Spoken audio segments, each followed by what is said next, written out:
Welcome to the UNC Podcast, where we have real discussions about real life with real people. I'm your host, Tomas, also known as UNC, and the intent of these discussions are for two reasons.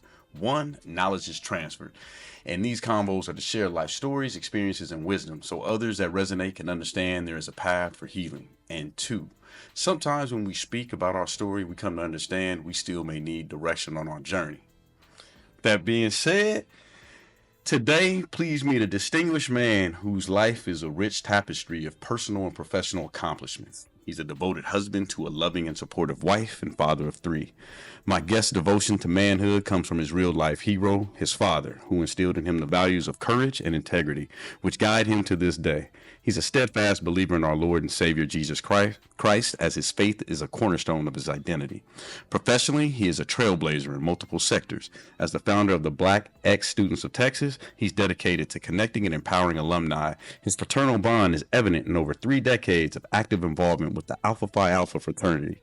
His academic background is impressive, with a BA from the University of Texas at Austin and an MBA from the University of Texas at Dallas, reflecting his lifelong connection to education and the Longhorn spirit.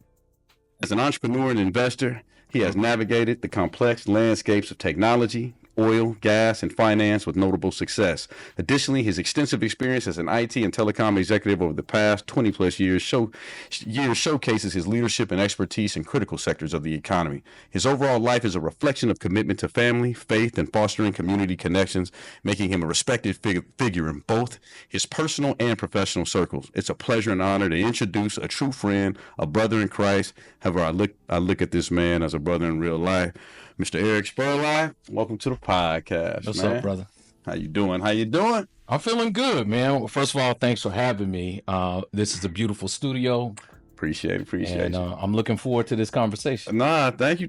Well, what I tend to do in the conversation, I try and go right to the point, my brother. I mean, the point of these discussions are really to understand where we come from, where we're going, the things that we've overcome in life, where we've been, because there's plenty of other people out there that I can resonate with the info.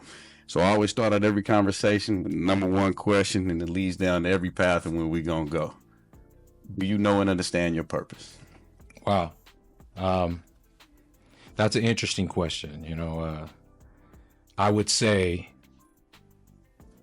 prior to 3.5 years ago, I felt I was locked in on that purpose.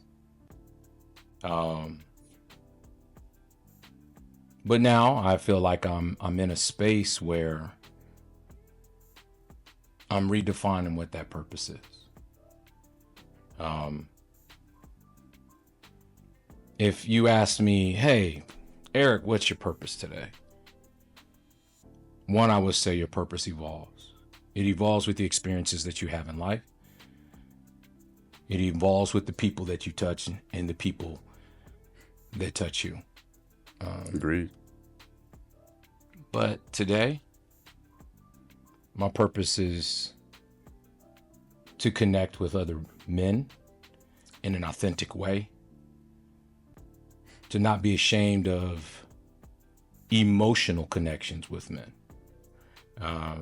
not being ashamed, kind of redefining the traditional relationships that men have, so that we can overcome the traumas of past things that have happened in our lives, in our communities.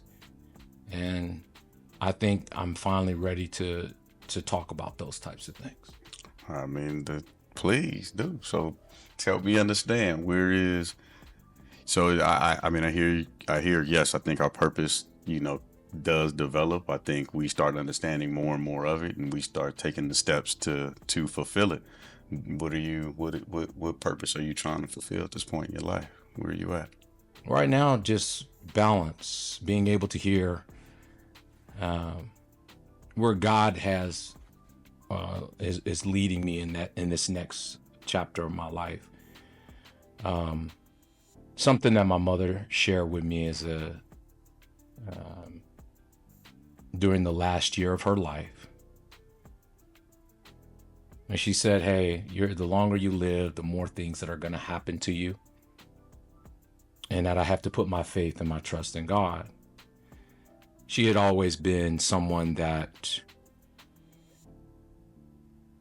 was very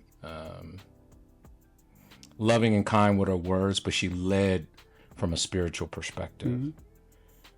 So right now I'm just really tapping into defining who Erik is from a spiritual perspective. And I don't want you to get that twisted. I'm not talking about religion.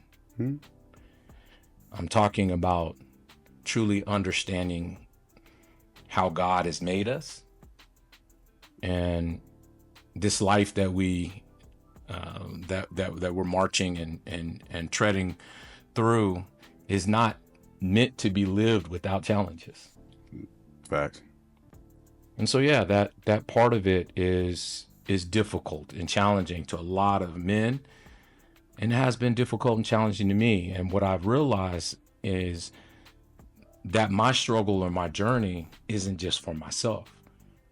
I have a responsibility and a duty to give and share those experiences with other men. Absolutely. So that we can become sharper. Where do you feel that comes from? Why do you feel that that's something that... Have you always felt that? I have. I've had great examples in my life from my dad, primarily being the essence of sacrifice, dedication to his family, hard work. My dad's not a very emotional person, however. I would say I get most of that from my mom. But his execution and his action is pure love. And he showed me not just his strong, courageous, masculine ways, but he also showed me compassion on how he disciplined me, on how he talked to me. He let me have a voice. And I say let me have a voice. When I was a young teenager, and that helped us to develop a different type of relationship than most. And we got to know each other I think in a deeper and a different light. At a high level, would you, for the family dynamic, you speak of mom and dad, like what is the dynamic of that as far as like you growing up? I mean, it wasn't perfect. You know, my mom and dad, when they decided to get married, and it was an instant blended family. Okay. Right? So your parents had a blended family. We had a blended family. Okay. And let me say this. There's no such thing as a half brother or a half sister. No. We're just all brothers and sisters. Right. Yeah. And so that was something that I saw in my mom and dad's actions from the beginning. And I appreciated it tremendously. And so that dynamic, my dad, had spent over 20 years of his life in the military. My mom, for the most part, was a homemaker, right? She was at home. She took care of the kids. She was heavily involved in the church. And so that dynamic, what I saw from my mom and my dad was I saw a man who provided. Now, he didn't have a lot, but in everything that he did, he always provided for us. And at one point in time, as a young man, as a young teenage boy, I saw my father working so hard, and I liked it, but at the same time, I was like, man, my dad needs a break. Got it. So how did you feel the dynamic of that was? So mom and dad, they're still together. Everything with my mom passed in January of 2011. Okay. Due to natural causes. Yeah. Sorry to hear that. Condolences. Thank you.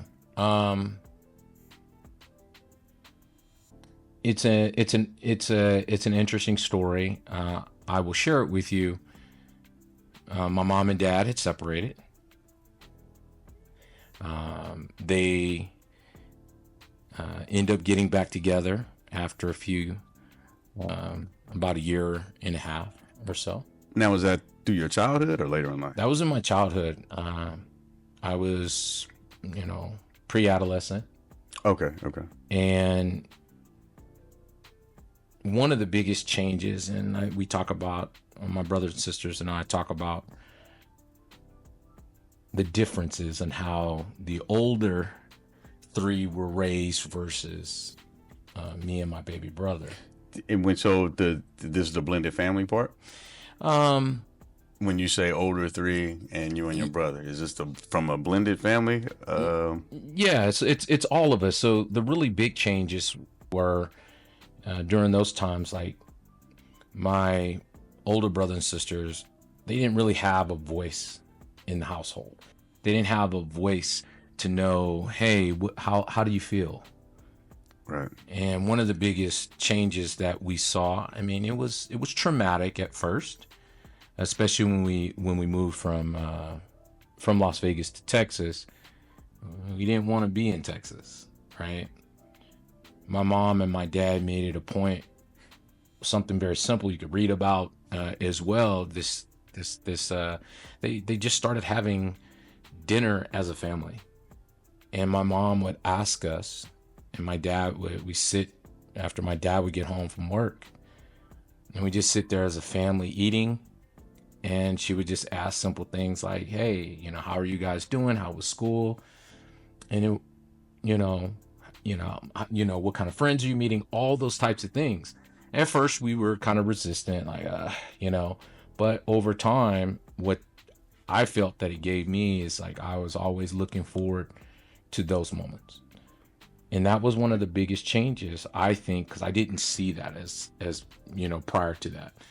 And so how old were you when that? So let me take a little step back. So it's you, blended family, siblings. How many total siblings? What's the size? There's a total of 5 of us. So 5 of you guys. Okay. So 5 kids, mom and dad. Correct. Okay. So you grow up and you're in a household and it's 5 of you guys primarily? It's 5 of us. There was only a short period of time, I think all of us were in the house all at the same time. Okay. Because our age differences are vast, right? My oldest brother will be 67 this year. Okay. So it was 3, and then you were part of the 2. That is correct. Okay. Yeah. So they look at you like you spoiled. They do look like I'm spoiled. That's for sure. I get away with murder. That was me. Yeah, That was me too. Yep. No, that makes sense. Okay, so when you say the dynamics of even, because that's really a family structure thing, which is really important. When I grew up, and I was raised with my grandparents, but I looked at them as mom and dad, and it was always dinner. At the same time at the house. Now, we all didn't really sit down always around a table, but dad might be on the couch and I'm at the table, me and mom's at the table and my sister, we might be like right there, but it's not a full dining table. It was just like a coffee table that was set up. Sometimes we might be on the couch, but we were all together though. Yeah. And the TV on, we might talk a couple things, about it, but it was still together. Always did that. I think it is something, because as I grew older, I kind of fell off from it, myself. And I realized with my family, when we do it now, that's how we all really kind of connect and get around each other. Everybody has, so many different things to do. So it is something that it's important. We had some of it, growing up, and then we lacked. So it's like, tell me how, because you brought up, you wasn't used to it. So was it something that they just decided to change because they noticed there was differences from a move? Yeah. It sounds like me and my brother were at a very young age. We were dependent on our sister a lot, our older sister, who kind of played like a mom role. Okay. And that was very common for the oldest sister to play like a mom role. I agree. Especially when dad was at work, or my mom was involved with church functions or what have you. The reason why I bring it up is because I remember there was a huge difference, and at first it was tough. Like, we're just sitting there, my mom's asking all these questions, And as I got older, I got to understand why my mom did this. She shared with me that the older bunch, right? Because we were the second bunch, but the older bunch, they didn't have that. And she would always wonder what they were thinking, and they wouldn't talk. But they never provided a platform for them to share. And so, it's just like anything else. Think of it as the NBA, right? The NBA back in the day, you fighting and pushing, and it's that kind of thing. And now, everything if you sneeze on somebody flagrant and they fall, it's a flagrant foul. Yeah. So I get that, but it was the evolution of our family, and I attribute that change for me as I've gone back and unpacked that change for me. Brought lightness, and it also gives me purpose. Like even today, as with my children, I enjoy cooking. I enjoy cooking with them, and they enjoy me cooking. So it gives us an opportunity for us to be away from the world in our home, doing things together, and we get an opportunity to hear about the interests of the children versus that being saying, no, this is what you're going to do. This ain't what you're not going to do this. You get an opportunity to say, hey, these are the things I like. These are things I don't like. And so I think for me, that was a pivotal change in the dynamic of how my older brothers and sisters were raised versus us, me and my baby brother. So, and I found that it was impactful, and I've adopted those kind of things in my life. So overall, you say healthy upbringing, healthy childhood. Yeah, I mean, everybody got this. Look, everyone has their challenges, but yes, it wasn't perfect by no stretch of the means, brother. I mean, there were, resources were always limited. Mom and, dad worked a lot. And so there were times that you didn't understand from a child's point of view. Mm-hmm. You didn't understand what that looks like, feels like. You couldn't, is that love? Is that not love? You didn't know how to navigate that. But looking back on it, it wasn't perfect. We definitely had our challenges. But when I look back on it, it was a beautiful childhood. Now, we can all cherry pick our childhood and say, hey, I wish I didn't have this. I shouldn't have got that whooping or that spanking for this. But in the grand scheme of things, I would say that we were able to conquer things together as a family in the best way we knew how. And I find that provides value, and it gave me a closeness with my father, my mother, my brother, and it gave me purpose to, as I became older, to be purposeful and try to mend and grow the relationships with my older brother and sister. Okay. Were those, I won't say disconnected, but were you not as close with your older siblings as you were with? Once we separated, and when we moved to Texas. How old were you when that happened? I want to say 12. Okay. You the youngest? No, my baby brother is the youngest. So he's 3 letter grades behind me, but about 2.5 years behind me, right? Okay. But you're in middle school. Yeah. It was hard because you're just now trying to get your confidence together. Your tribe of people in the neighborhood, and then all of that just kind of gets ripped up, and now you have to start fresh. And it's complete culture shock. We're coming from out west, and we're in Texas. And it's the whole thing. Like everything in Texas, you're gonna have ranches and horses. That's from a kid's mind, and not having the exposure of what life really is. So, and I remember the day we pulled up in a big moving truck coming to Texas, and I remember that. So it was challenging, but I felt like I didn't fit in that environment, and so I always felt like I was trying to find my way, and I believe that I did, but it was challenging at times. No, I definitely understand. And so what was you said the reason you guys moved to Texas was due to my parents were separated. At the time of the move? At the time of the move. My mom had actually moved to Texas. So mom said, Yeah. So moms and dad do whatever they deal with. Mom said, I'm going to Texas. Okay. And I will tell you, a lot of people, from I can look at it now, T.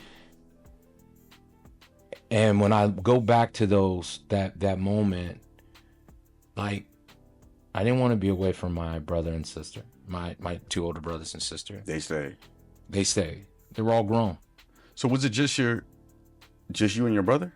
Just me and my brother. You and your younger brother that went? Okay. They were adults. It's the old school thing. You're 18, you're doing your thing. Go figure life out, right? I have a different perspective on those that as well. Well, it takes a lot more. Well, life has completely changed on that. I mean, it is, if you can let your kids go out at 18 and go ahead and tell them to go ahead and make it. And if they make it, those are strong people with strong survival skills, but most people are not ready for that. The way that this society is set up, especially here in America, man, leaving at 18, you're asking for them to come back. You know what I mean? It's not, They're just not ready yet. There's just too much, especially nowadays. Wow. Yeah. Okay. So it was challenging. So when you look at the dynamic of our family nucleus, it was challenging, but my mom and dad were trying to set a new precedent. They were trying. It seemed, as I look back, they were trying to do it better. Okay. I don't know, from their perspective, if they felt it was better, but for my perspective, I felt like they had an intention to say, how can we be more available? I'm not talking about how they raise their children. I'm talking about how can they be more available, where it opened our family up so that we can talk, exchange, and then that parents didn't have to guess where their children were. Right. And I'm not talking about physically I'm talking about where they are mentally, correct. Where they are spiritually, the things that they're involved in. It's definitely a different time. So I see the difference. So how long were they separated? How long were you? How'd that go? So that was about 1.5 years, 2, if memory serves me correct. And that one change, my dad sees this. Yeah. That one change,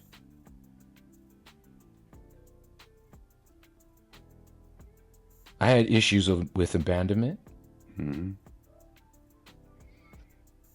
I didn't understand why my parents, in on hindsight, it was an adult situation. Of course, yes. But I didn't understand. But it wasn't that I didn't have communication with my mom when she came to Texas. We talked to our mom almost every day. But you're talking, the mid to late 80s, and it was just different, and it was just different. But I know that through therapy, I dealt with issues with abandonment, and that one decision that my parents did, just separating, seemed like it turned my life upside down, and it impacted me.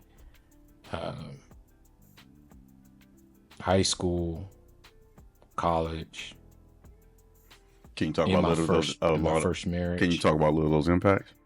Just and you don't have to go in depth, but just like so. I struggle with abandonment. There's no ands, ifs, or buts about it. I struggle with relationships that I felt were I would keep them on the surface. I was eager for the deep connection. I would protect myself in those types of relationships, whether they're friends or boyfriend girlfriend type of relationships, because it's always a chance. I always thought it's always a chance that this is gonna end. But life is kind of like that too, right? It doesn't always stay the same. Hard to understand that when you're that age. Exactly. So, it's so through all of the issues around it, when we first came, like me, and I don't want to speak for my brother, to speak for myself. I acted out. I was angry. I remember the first time that I saw my mom and she told me to do something after we came to Texas and hadn't seen her. I know I've talked to her. And I was just like, why are we even here? But she seemed like she could read that. And I remember she we had just pulled up in the truck and she told me she'd said something to me and I wasn't paying attention to her. And she said, "I am still your mother." She could read my mind. And I was angry. And I was angry for a long time because... Was you acting a fool, dog? Oh, I was acting a fool. I mean, I had temper tantrums. Okay. And I'm talking about... What was the behavior that people knew that you were having a temper tantrum? Tossing the bed, junk in my room, throwing plates in the kitchen. Oh, the behavior was bad. This is throughout... But is this the early part of high school? This is the early part of junior high. So early part of junior high. This is early part of junior high. Okay. And I just didn't want to be in Texas. I missed my sister. You gotta understand, I created an emotional bond. Me and my baby brother created this emotional bond that even got deeper after my mom left. And now I'm like, somebody give me an example and somebody give me an explanation of why all this is. Well, I'm a child. You don't deserve an explanation. Oh, you got a black mama too. Exactly. You don't deserve an explanation. No, here's what I said, and that's exactly what it is. And I just felt like it wasn't good enough. Yeah. And I was given reasons, but later to find out that those reasons weren't the real reasons. It was just kind of really to calm me down. And so I started to just kind of settle in. Fought a lot at school, in junior high school. And it just and I'm just curious, were you just easily agitated? It wasn't that I was easily agitated. I just didn't know where I fit. Where'd the fight? But so like the fights and violence, and disagreements with other people, like where would it come from? Like a lot of that came from really culturally and or societally. I grew up different. When we first came to Texas, and you tell people, oh, you had to, it's the, hey, this is Erik. We have a new student in class. You stand up and you introduce yourself. I'm Erik Spurlock, and tell me where you're from, and I'm from Vegas. Oh, fool, it just turned into just all the wrong things, bro. And so people, none of that. You was angry at that time, right? And I'm like, people would associate it with, oh, the casinos, everything that they knew Vegas to be from the outside. And I'm like, okay, it was embarrassing. And I didn't understand the culture at the time. I was in magnet schools in Nevada. And then when I came here, like they put me in basic classes. And it wasn't until I actually went to high school where they kind of made the adjustment where they put me into different classes. Got it. I went to a magnet school during that time, and it just caused a lot of, I just was angry and I didn't want to be. And so from a kid's mindset, you got to understand, like that's earth shattering. No, your parents, right? I mean, if you've gone through 11, 12 years of life and your parents are together and then your parents aren't together, and you move away from everything, your family, your friends, your school, and you start fresh. And you're right. I was going to ask you too. You always get some type of explanation why things are, but you'll never get the truth because you're too young to know the truth. It doesn't even matter. Do you think? Let me ask you a question. Do you think it's actually even good as a parent to do that to your kid, to give them like something to pacify them, or just to give them something even though it's not the truth? So I have a philosophy about that. Tell me. So with my oldest son, Jordan, I said, look, daddy's always going to be honest with you. Okay. I felt like, honesty is the best policy. It's not, but honesty is the best policy because it comes with so much more. And I always say, if it's something that I feel is an adult situation, I'm just going to tell you it's an adult situation and daddy needs a little bit more time to share with you in a way that you would understand as a child, right? But I would always come back and tell the truth. And that's respect. I believe that. I don't believe that you just don't say anything. Right. Even to this day. I agree. That's the worst. Even to this day, there are things that I may not, my wife and I were talking 2 days ago about a very similar topic. And she said, she told me, and that she said, she said, it sounds like you feel entitled to even know when that's an adult situation. And it struck me, and I was like, ooh. I said, I hear what you're saying. I said, I don't need to know for clarity about that. I just need to know how that decision now impacts now, because it still impacts now. Okay. For the longest time, until I actually did the work in dealing with my issues of abandonment and how I related to people, how I thought about myself, all of those things, until I was able to understand why, I felt a little lost, and I felt like I had to overdo a lot of things just to get approval. And when you say approval, were you looking to get approval from anyone, or parents. So parents? Parents and people of authority. I learned at a very early age that okay, how do I I hate to use the word finesse, but how do I finesse this situation to a point where I can get the things that I need out of this situation, or the things that I want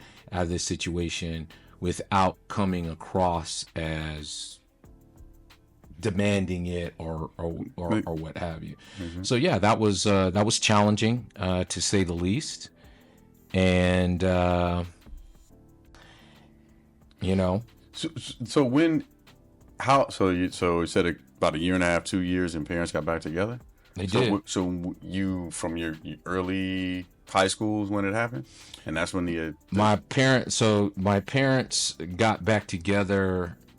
So let's say I'm trying to remember it was 5th grade to 7th grade. That's when there was the separation. Okay, so they got back together before high school. Before you hit high school. Before I hit high school. And then so that was in Texas? Correct. So I didn't come to Texas until the 7th grade. But they split before. Now when you guys did dad come to Texas with mom at that time, or just mom? Mom had already came to Texas when I was in elementary. So you stayed with dad? I stayed with dad, and my sister being the mother. Got it. Okay, so that was a part. So now the plot thinking a little bit. Okay, that makes sense. Okay, so that's why you looked at your sister. How much older is your sister than you? My sister is not that much older. She is I think about 73, 7 years older. Okay, but enough to where she could look over you, do things, especially if you're elementary school, because she's in high school at that point. That is correct. So she's like doing things independent, doing stuff. Relying. Dad is working. She right, and she was also prematurely given responsibilities for kids that she didn't need. Dad worked all the time. Yeah. And so Okay. That had to be tough on her, but I'll let her speak for herself. No. I'm just curious of not even for her, just the dynamics. So I Yeah. understand. Okay. And then, so mom said, all right, adult issues. And then they go through that. And then did you, dad, brother go to Texas? Or did you and brother go to Texas? Dad came later. No, me, dad, me and my brother went to Dad said my older brothers okay. and my older sister stayed. Okay. Dad said, all right, this is adult. Can't tell you everything about right now. Right. But I'll get back to you later and let you know, but we got to do this adult thing. And then Pops made amends, got back with Moms. Or they got back. Right, they got back together. Together. To this day, I don't know if I will ever have the complete truth of what that is, but that's okay. It's adult business. Right. So okay. But and you said obviously Mom passed, but then they were together until that time. Yeah, my dad, and that's when I saw my dad, I think, at his best when we came to Texas. I was always, I tried to stay at the hip of my dad. Anything he needed, I was there for him because I saw him as a hardworking man. I saw him as the provider of our home. I saw him as the person who could save me from my mom when my mom said, "Hey, you're not acting right." He became this hero for me. Yeah, let's talk. Let's talk about that, because then that's how you got. I can understand abandonment. I can understand troubles. We always take on the traumas of our parents, whatever they dealt with. I'm sure they also had issues that they dealt with in their life, and the reason why they ran into the issues that they ran into, and that's amongst them. And fortunately, it passes down, right? And then sometimes until it gets fixed, that past continues, right? But at this point, you're saying, hey, you stuck, you hip to your father. I heard you say earlier, until I healed and did the work. So was your father and Mom's, once they got back, together, was at the time, what was the healing process and kind of the leading forward? Well, my mom's always going to lead from a spiritual perspective, and she's always going to lean on God. And so she was heavy that way. And has that been you most of your life, all your life? All my life. Okay. All my life. And so if God, from my mother's perspective, through my eyes, if God didn't say it, it didn't get said. I got you. Right. And so from that perspective, she led that way. Okay. And I appreciated that. But it was definitely difficult because my dad didn't have to be a heavy. And what I mean by that, he didn't, when we were younger, it seemed like we heard arguments all the time. As we got older, it just seemed like my dad didn't want to argue anymore. And he was just more so about, like, if he said something, it better get done. My mom was more, how delicately, she was more,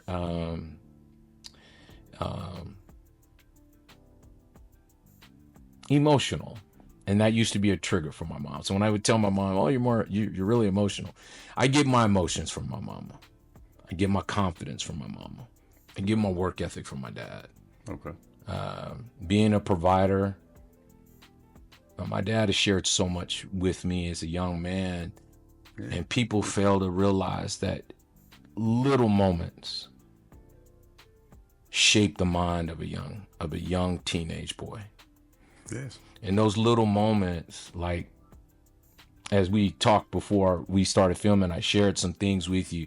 My dad has been consistent in my life. That is something that I'm proud of. That is something I'm thankful for. I mean, based off your story, he been there every day. Every day. I mean, I know he out to work and doing stuff, but there hasn't been a time that I've heard you say and tell you on your own, or at least yet in this story, that you were still under his roof no matter what. Whatever Moms and him agreed on at that point, you were still with Pops, right? I mean, and Moms might have said, these is boys. I need you to, you need to stay on their tail, right? So, whatever the reasons are. So I get that, man. I mean, like you said, it's that consistency. So tell me about what your pops gave, because as you start to heal, did he help the work ethic that led to what? What did that work ethic lead to as far as the next phase of your life and healing and kind of getting in the right direction? So as we take that's a good segue. As we take bigger steps into this journey, my dad, I saw hard work. Mm-hmm. He was an early riser. I saw him sacrifice money, time, effort. Time was a big one, but it was words. My dad showed me with his hands, showed me with his actions. And that's why I listened to more than anything. And what I got from him was, I know how to provide. I know how to be a strong man in regards to that. The thing that I felt that I lacked, which I got from my mother, was that my dad, I felt like he really wasn't very emotional. He didn't show strong emotions. He just didn't show it. Very stoic. Mm. And what I learned is I used to take offense, does daddy care? Of course he cares. Absolutely. He cares through his, and where I saw that was through his actions. It's just that I had to learn that how my mother loved me and how my father loved me were different. But I recognized early also that, I'm going to say early, but I recognized when I was in college that my mom would fall back to allow me and my dad to deal with whatever challenges. So when I would come and say, hey, Dad, real conversations, I remember times being in college, I done drank too much, did a little bit too much, and I'm drunk dialing, calling home, saying, I miss home, this is horrible, I'm doing the wrong things, I'm living my life wrong. And my mom, she would always pick up the phone, but she would hand the phone to my daddy, and my dad would talk to me. 3:00 in the morning, drunken binge, college student. And I'm like, Dad. And the first thing he would say, he would ask me, and if I was still drinking, he'd say, first thing you need to do is you need to put down that whatever you're drinking. He just was so real about so many things. There's certain things, obviously, he's been real, we'll never talk about off camera, obviously. But no, I got you. But he made sure you understood directly where he stood, how he felt, and he was leading you. He was going to give you some type of direction. I mean, he knew how to get to you. That's it. He didn't sugarcoat nothing. He didn't sugarcoat anything. He was just straight to the point. He told me what I needed to do and how I should do things. Why as a man do you appreciate that so much?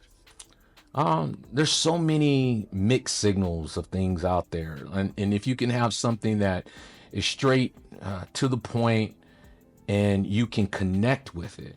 See, I saw myself in my father. That's the importance of father. Yes, I saw my dad. Yeah. And my mom encouraged that too. Of course. And she played along in that process. I mean, she did choose your dad she did. To make sure. Genetically, I am his child, right? So it's not, I don't think your mom was against, that man being the man to his kids, right? Yeah. And what I will say is that what my dad also taught me through his action was the compassion, man. There's so much dynamic of the relationships with all of the kids, and we all have different experiences. I'm pretty sure that my older brothers or my older sister may have a different perspective. There's things that we agree upon because our lives were the age difference and also the approach that my parents took.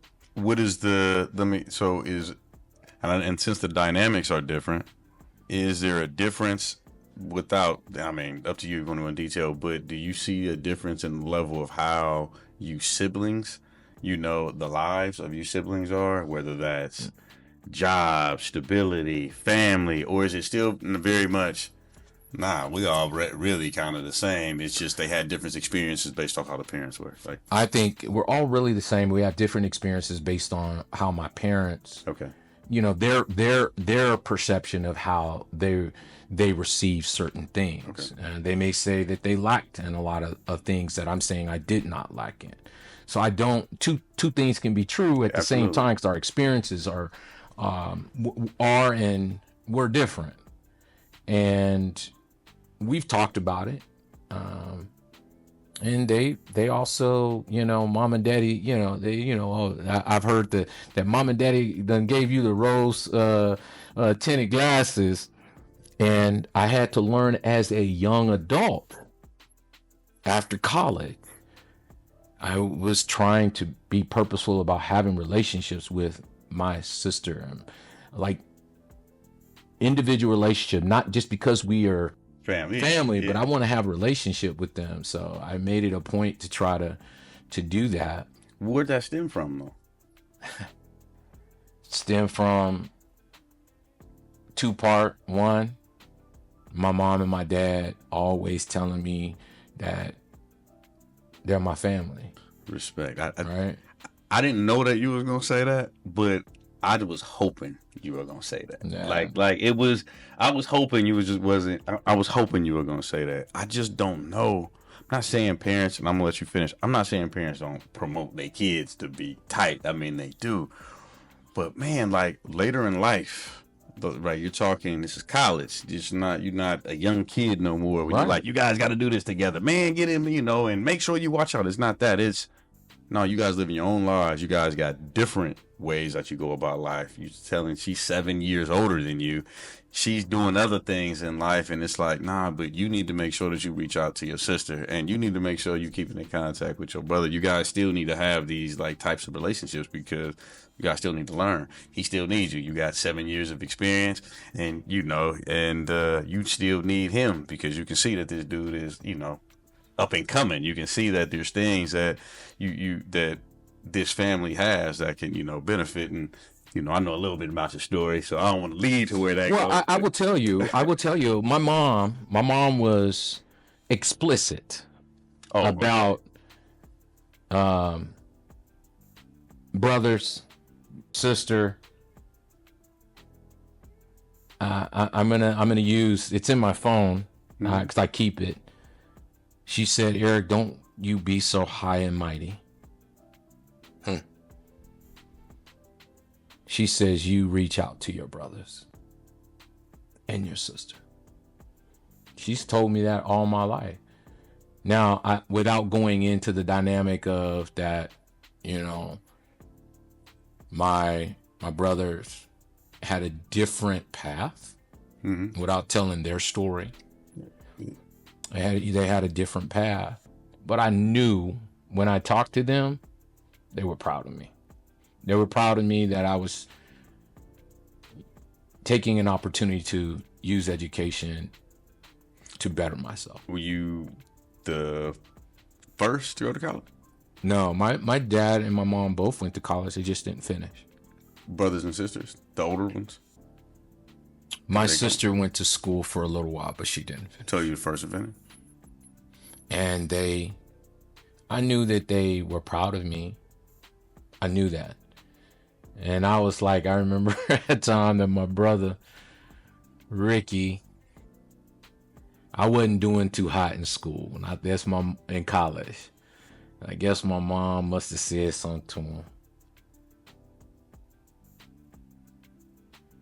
And he was playing the big brother role.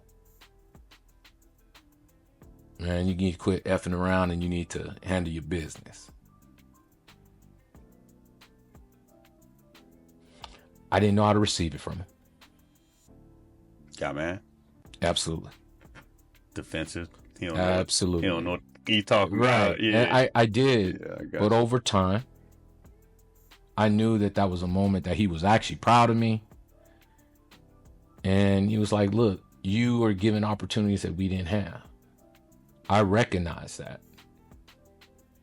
And You didn't see it then, though. I didn't see it then, no. The young mind, it's hard to see certain things. You got to go through the experiences first. I didn't see it. And I think sometimes when people think about family dynamic and they think about how it changes, man, I'm emotional in general, and I am still a work in progress. My relationships with my brothers, with my sister, they're always work in progress, and I will always and forever be grateful for my mother and father attempting to give us a normal childhood. I mean, and you know that you use the word, normal, and I don't. There's no attempt. Yeah. I mean, the reality is your childhood is gonna be as normal as it. Just like my childhood was normal to me, even though it was broken. Stuff, but it was normal. I still had things. You realize later, like, how broken it is, but it's your world. It's all you know. This is what it is, and you make do. But there's no, the only instruction manual that you'll ever get to family is how your family brought you up. That's it. Even if you see others doing things completely different, you'll notice it's different, but you won't understand it. Right. You won't understand why, because like, no, this is how we do it, and this is what works, right. And not to go against that, because when you do, it ends up being issues. That's well, yeah, okay. I mean, would you? Oh, go ahead. Let me say this. Yeah, I think as I've gone through countless amounts of therapy. In multiple seasons of my life, what I've learned is that your family of origin still dictates so much, right? And what I mean by that is it's how you were raised. It's the things that happened to you. It's the customs that you had in your family. Absolutely. It's the limitations that were placed on you. It's all of those things. And when I understood that those things were still influencing me, then I'm able, when you become, a responsible adult, you now have to say, I have to unpack and either accept these things or redefine those things as I am moving forward, as I prepare for my family. And you have to be purposeful about that. And so that's like, it's not the perfect segue, but a real good segue, because we kind of talked about, and I don't want you to go too deep, into your family stuff. I think there's a good high level understanding, but I can tell that there was still a little turmoil inside, right? So in college, like, you was still some brokenness things you went through. You got family trying to make sure that you do well. You got opportunities and people reaching out, and there's comfort, but there's still a little, stuff off. You obviously dealing with some obstacles and stuff in college, like what, and throughout that time, like what were the major things that you were up against? College life itself, I'm sure it was college life, right? You deal with all of that, but what were the things like in your life that was making it difficult to make it through that point? What did you run into? Like, what were the challenges that you probably brought onto yourself? Well, I'm actually going to take a segue here because okay.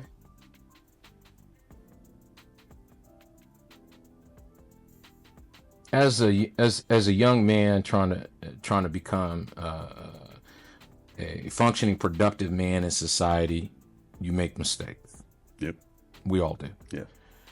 That was just the byproduct, the backdrop. My mom was sick. And my mom was sick throughout high school. My mom was sick while I was in college. And it put an extreme amount of stress on my life. I was homesick, just waiting on the call, it was all of those things. And at times, I don't know if I was prepared for college in all aspects. I figured out, I say that I kind of figured it out, on the job training. Right? I kind of figured it out. I mean, who could have led you and taught you in your family, though? At that point in time, now when you say it takes a village, But who could have shown you? Who did it before you? None of my brothers and sisters, but my aunt did. She was a professor at Southern University, the Southern University, as my cousin Robin would say, and talk to her, and she would say she was someone that I could just call and talk to. I talked to her more when I was in grad school, and she gave me guidance. She did not like some of the choices that I made, as an undergraduate student, but she understood, and she was stern about, certain things that she had expectations for me, or that I should have expectations for myself. Okay. And the challenges were more so the psychological challenges, the going to the school that I went to. I didn't feel like I necessarily belonged, but I'm also hey, I'm going to create a community anywhere that I go, whether I'm wanted or not, I'm here. Got it. And so that's kind of been, my, in anything that I do, it doesn't matter what you put up against me, what you put me, I'm going to figure a way on how to provide value for myself and constituents or people who are in my community that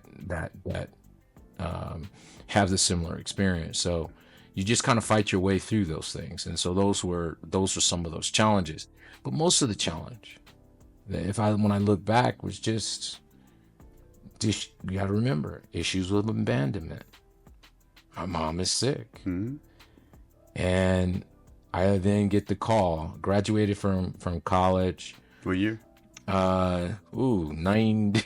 Rough. Late 90s? 96, 97, okay. Undergrad, somewhere around there. And I stayed in Austin for 2 more years. Then I got a phone call from my mom, who had been on the kidney transplant list for 9 years. Wow. She had been doing dialysis. She was tired. And she didn't want to go through it anymore. And she asked me to come home. Only reason why I came back to Dallas. But I came back. God's plan. Absolutely. And within a month of coming back, 3 weeks, that emergency pager, that kidney transplant pager goes off. Got a donor? And my mom got a donor. That was 1998. And she's just waiting for you to come home so you can celebrate with her, huh? She didn't know, I didn't know. I know. But she needed, in God's magnificent way, it allowed me to be there to, I was able to transfer from my job, get a promotion at the same time. Love it. So God was blessing, but it was difficult. So now my mom ended up becoming a patient, a child. Mm-hmm. We were caregiving, me, my brother, and my dad were caring for It's always tough. My brother's in school still. It's always tough. He came and transferred from he was up north. He transferred, lost a whole year in transferring. Came because my mom asked us to come home. So now he's at another school locally, and we're all trying to figure it out. And it's the family closeness. Like, people don't understand that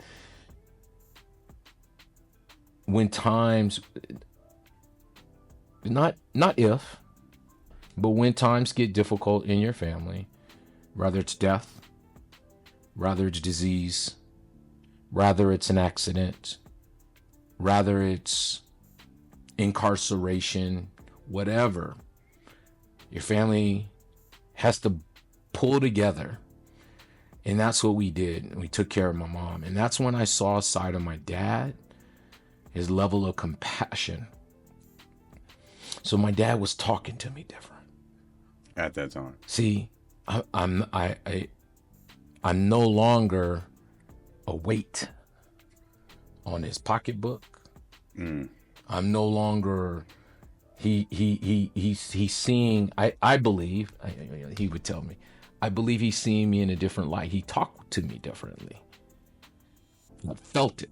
How old were you? So 98, I was So mid-20s? 25, 24. Yeah, okay, so mid-20s. Yeah, 24 years old. You're a man. Yeah, and so he's talking to me different. Yeah, and he's like, hey. And so now I'm a part of the solution. Got it. And that felt great. It felt great to be needed, but it also felt great that I had the respect and admiration of my father. My father told me, like, specifically, my dad he said, son, I'm proud of you. And man, I still remember the day, because, we were going to go out. He's going to take me out. And I said, Dad, well, we don't go out till about 10 o'clock, 10:30.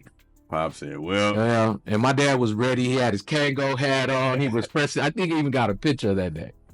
My dad didn't even make it out.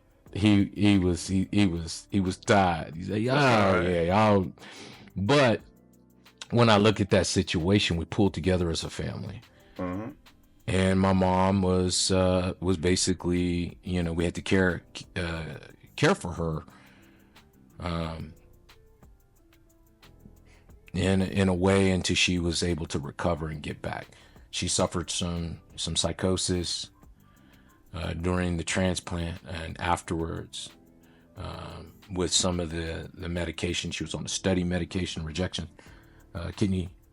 a transplant rejection medication, study one medication, and it caused psychosis. And the only way we knew is that my dad was meticulous about my mother's care. We kept records on everything. This is woman, though. Boy, right. He's serious about her. And so it gave me, and even towards the end of my mom's life, I just saw my dad in a light that I never seen him. And I remember when my mom was sick, my mom was suffering psychosis after the transplant.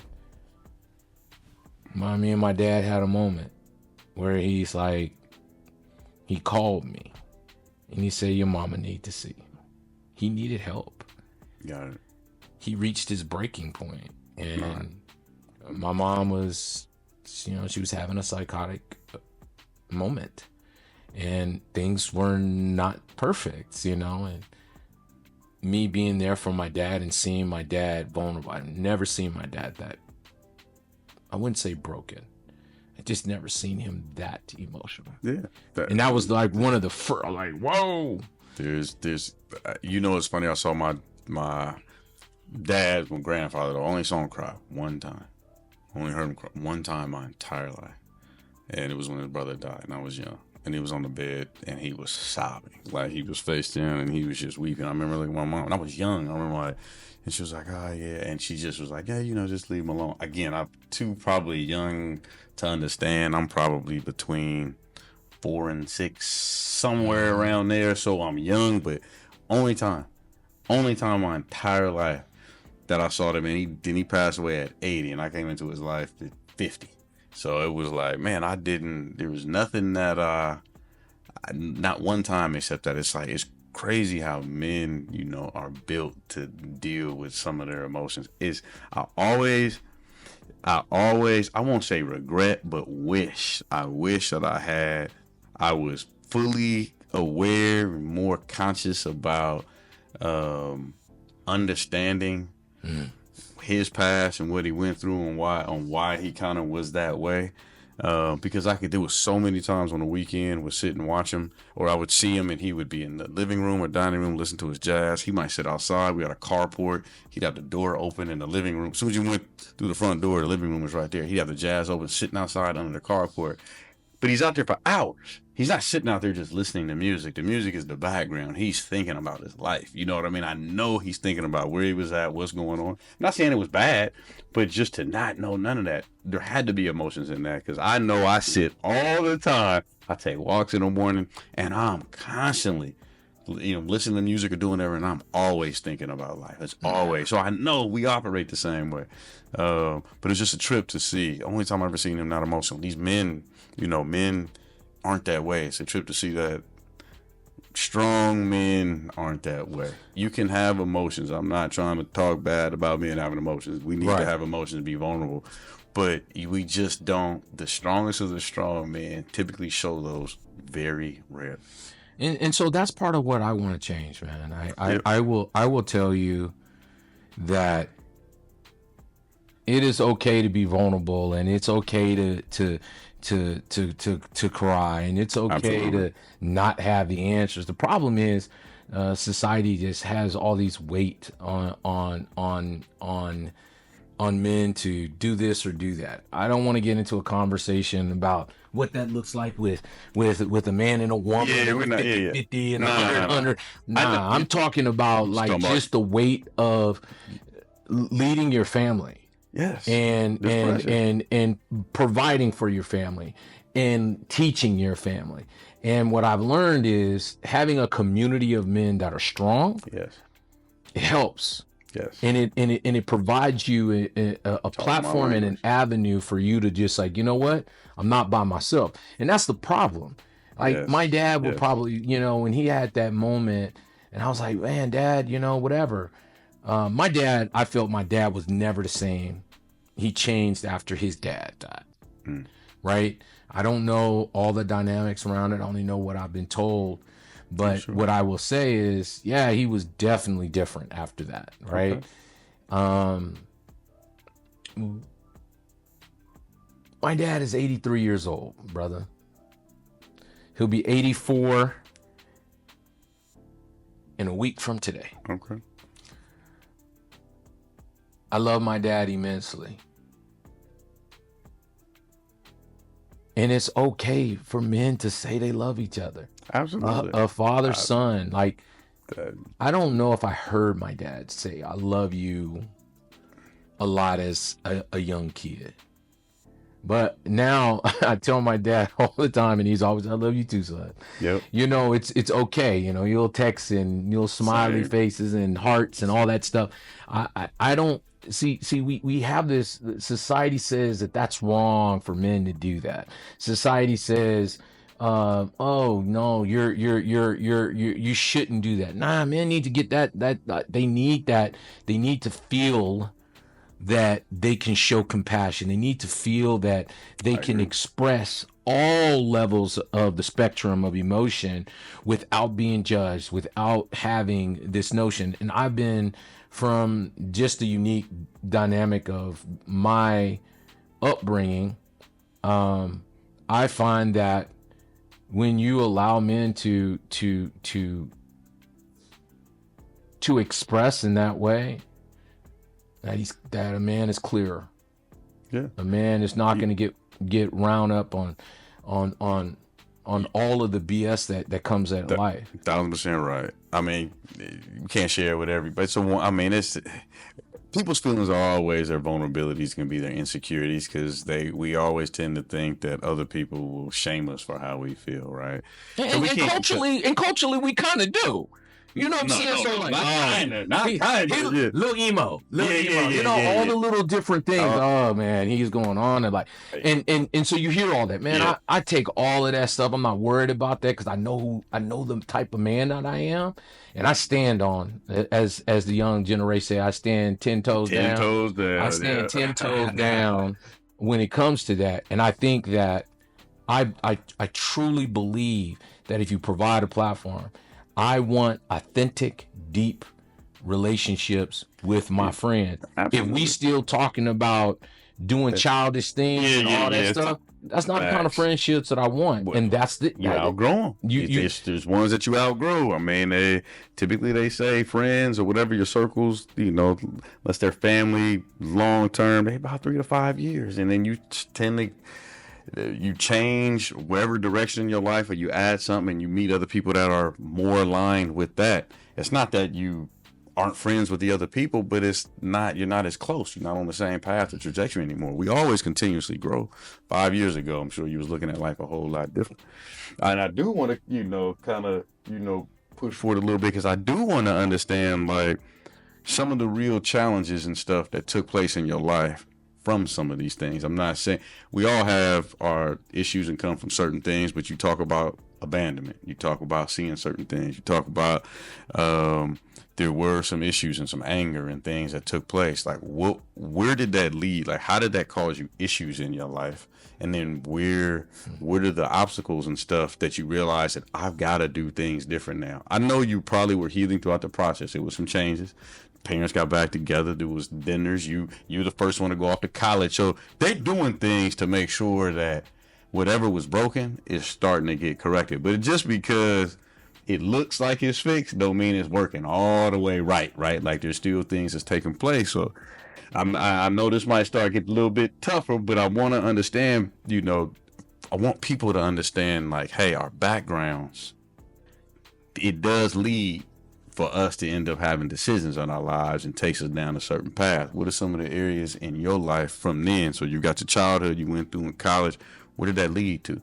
Obviously, you're a man in the family, man. Like, what did it lead to? Where it caused it, or did it cause like challenges in your life? Oh, it definitely causes challenge in life. One big one is just trying to pick the right mate. Right. A lot of times, you hear all different types of commentary around when a man chooses a wife. It's the most important decision in his life. I think that's no disparage against my ex-wife, but I do believe that is critical. And you need to know yourself first. Absolutely. You need to know what your limitations are. You need to know what your boundaries are. You need to have a vision and a purpose for your life. You can't just be out here, I'm well educated, I've got disposable income, and being irresponsible with that, because all of those things have consequences. So some of the biggest challenges that I've experienced in life, one of the biggest things that one, being able to pick the right person in your life and not being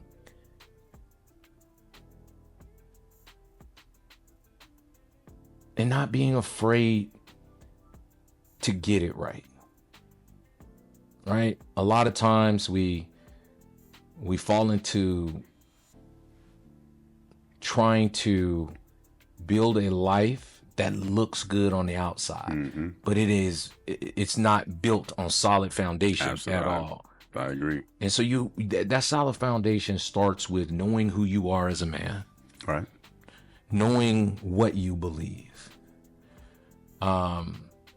Did you not know that? I did. Okay. But it's like how you weight certain things. How much weight do you give these group of marbles versus this group of marbles, right? The things or the attributes that you look for in a spouse, right? When you went out on your search to find, a person in your life, a woman in your life, were you searching for a woman in your life at the time, or did it happen? Oh, this one's a sensitive topic for me. I'll share. This is gonna be one of those ones. You got to pick and choose. Yeah. You got high level, man. Yeah. So what I will say is this. I think I had a vision in my mind, going back to the abandonment thing. I had a vision in my mind of what my wife would look like as a young kid. Okay. Right? Okay. Wait. So that means you knew you wanted to get married as a youngster. I did. See, a lot of people don't feel, and I don't mean to interject, but a lot of people feel like that's not a natural instinct. And I think it is. But it especially becomes more natural when you have your parents in your life. Like, you see that. Even though I didn't have my biological parents in my life, I still had a mom and dad that was there. So I will tell you, and I've failed miserably multiple times until, getting it right. But I always wanted it, and I knew at a young age. So I don't mean to interject, but I knew young, like, I wanted to be married. So I'm gonna share something with you, man. Yeah. This is a good one, right? Come on, let's go. Because of my issues with abandonment, bro, I've always had a girlfriend. Always. Damn. And I know this is, and others, for those who were along that journey, I always had, I think in my life, there was probably, and this is crazy, I'm 51 years old, brother. There's probably less than 2 years of my dating life since high school. 2 years in my entire life where I was single. Man. That was issues with abandonment. It was always looking for the next. Man, it's just, you just brought me back on that one. That's just, so the truth of the matter is that's real. I don't know if I was ready to say that, but the reality was, it wasn't until I made purposeful changes in my life that I had to deal with myself and the challenges that I was having. Can you provide some of the challenges, like just high level details? I don't need specifics, but like so sex. So now that overall, like you're saying, hey, I always wanted to have. Man, it's when you become a young man, you know, it's just the, it's just the.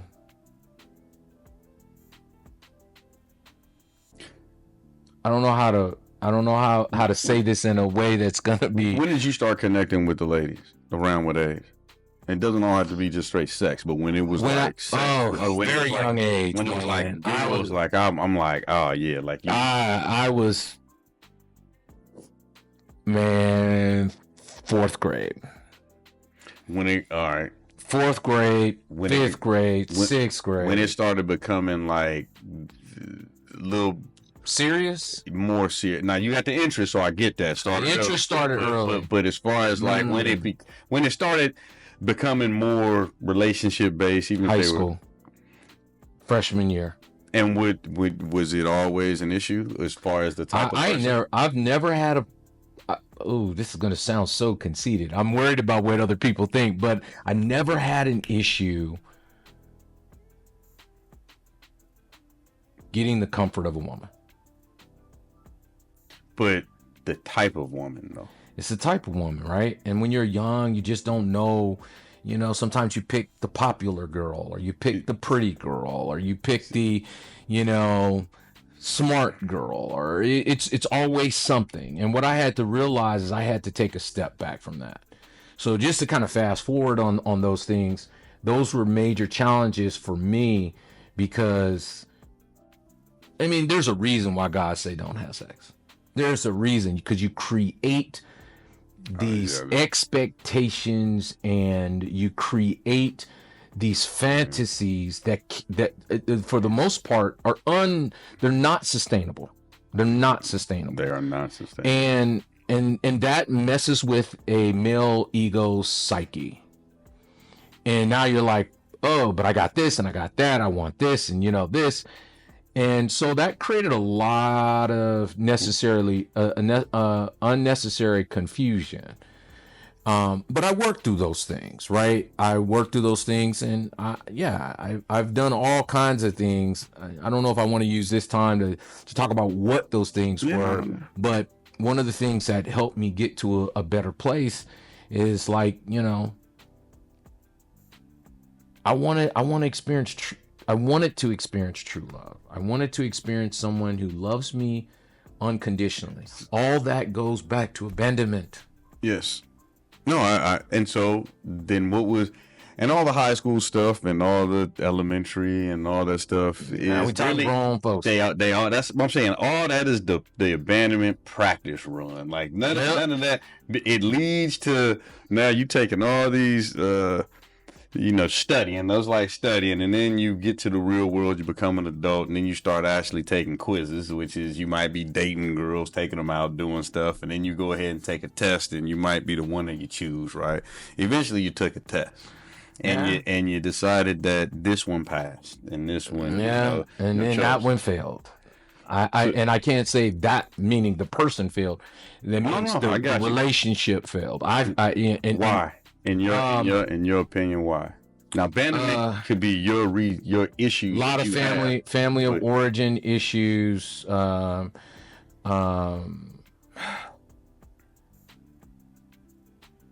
fidelity issues.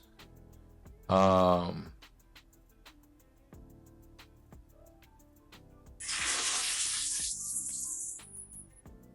I'll let you can answer this or not. Now, is that fidelity issues amongst just you as, are we talking about girlfriend or are you talking about wife? What are we talking about? We talking about wife. Okay. So let's So, yeah. all right. So let's all right. So we So I was- so I- you got married when? So you I was when I first got married. I was 20 young. 20. I can't remember. It was But you're in your after college. 20. I want to say 27, maybe 28. 28. So between 20. Okay, so 28, 27, 29, 28. Okay. somewhere around there.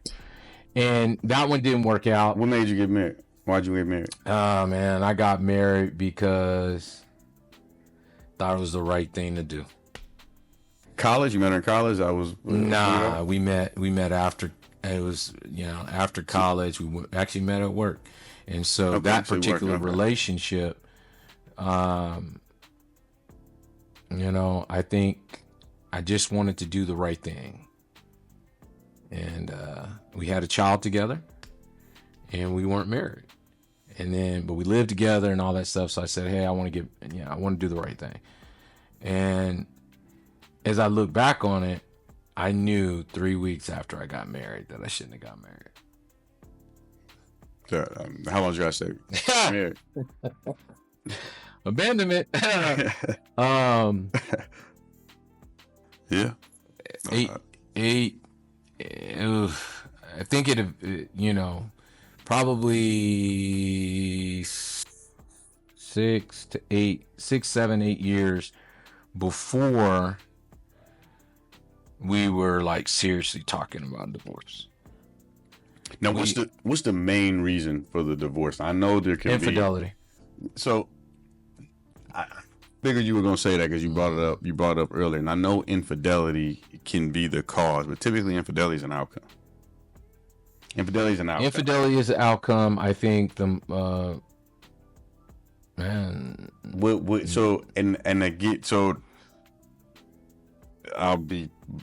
just gonna be direct, ask questions, right? Mm-hmm. You choose to answer if you don't want to answer or not. But so you with her, she gets pregnant, and you decide, hey, we gonna have a baby, and we gonna figure this out. I always wanted children. So was the child planned? No, the child wasn't planned. I actually told her she was pregnant. I knew. Okay. And then I think she didn't know, and then so I was ecstatic about that. I always wanted a big family. I think one of the biggest things that we had, she didn't want to have any more children. Did she have kids? She only had one, and that was our son. Oh, okay. I misunderstood that. Damn, you said she wanted to have any more kids. It was after him. I was thinking That is like correct. she didn't want to have any more, and then she had him. Okay, I think she realized that maybe kids weren't in her future at that point in time. I think that's her perspective then. I don't know if that was, her current perspective. But I don't mean to put you on the spot. Made you choose her as a mother of your kid. Why her? I know you had a big family. Why her? What made you guys we vibed. We vibed. She was pretty. Okay, yeah, and that is, again, it doesn't have to be anything. Is you've already explained kind of where your mind may have been. I just was curious. So you guys lasted until you didn't. We lasted till we didn't. And would you blame yourself for that? Would you take that on the chin? So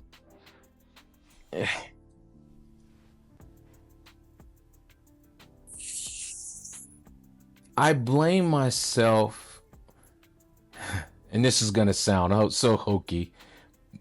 Just even as I play it in my head, I blame myself for not trusting and listening to myself. God I didn't really listen to God. It was all out of order, and it's important that you said that. That's all. It wasn't about the God part. It's just, even though that is the main, but I didn't listen. It was you didn't listen, and it was out of order. Like, it was like that you're able to say like, dang, I didn't do that in probably the right fashion. And I've always realized, for me in my situations, that no matter what, I can look at and I can always give a reason on what was wrong with someone else. Can always. Always. There was issues with other people. But man, I attracted what I was every single time. There was nothing different about that. I was the same type of person. I may have done things different. So I always blame myself because it was like I attracted me. How could I ever get something else that wasn't? And it was throughout. It was different at different times when people came into my life, and they were, and then they would reflect what I gave. I saw it. I can go back and see it. I've done my work too, so I've always seen it. We attract what we are. It's hard to attract something that's on a different wavelength. That's not who you guys may have done things different, but her background. What is she? Does she have abandonment background? Just out of curious, high level. She definitely had. I mean, people know, might see this, and but I think she definitely has some family of origin issues. Okay. As young that I learned about. Were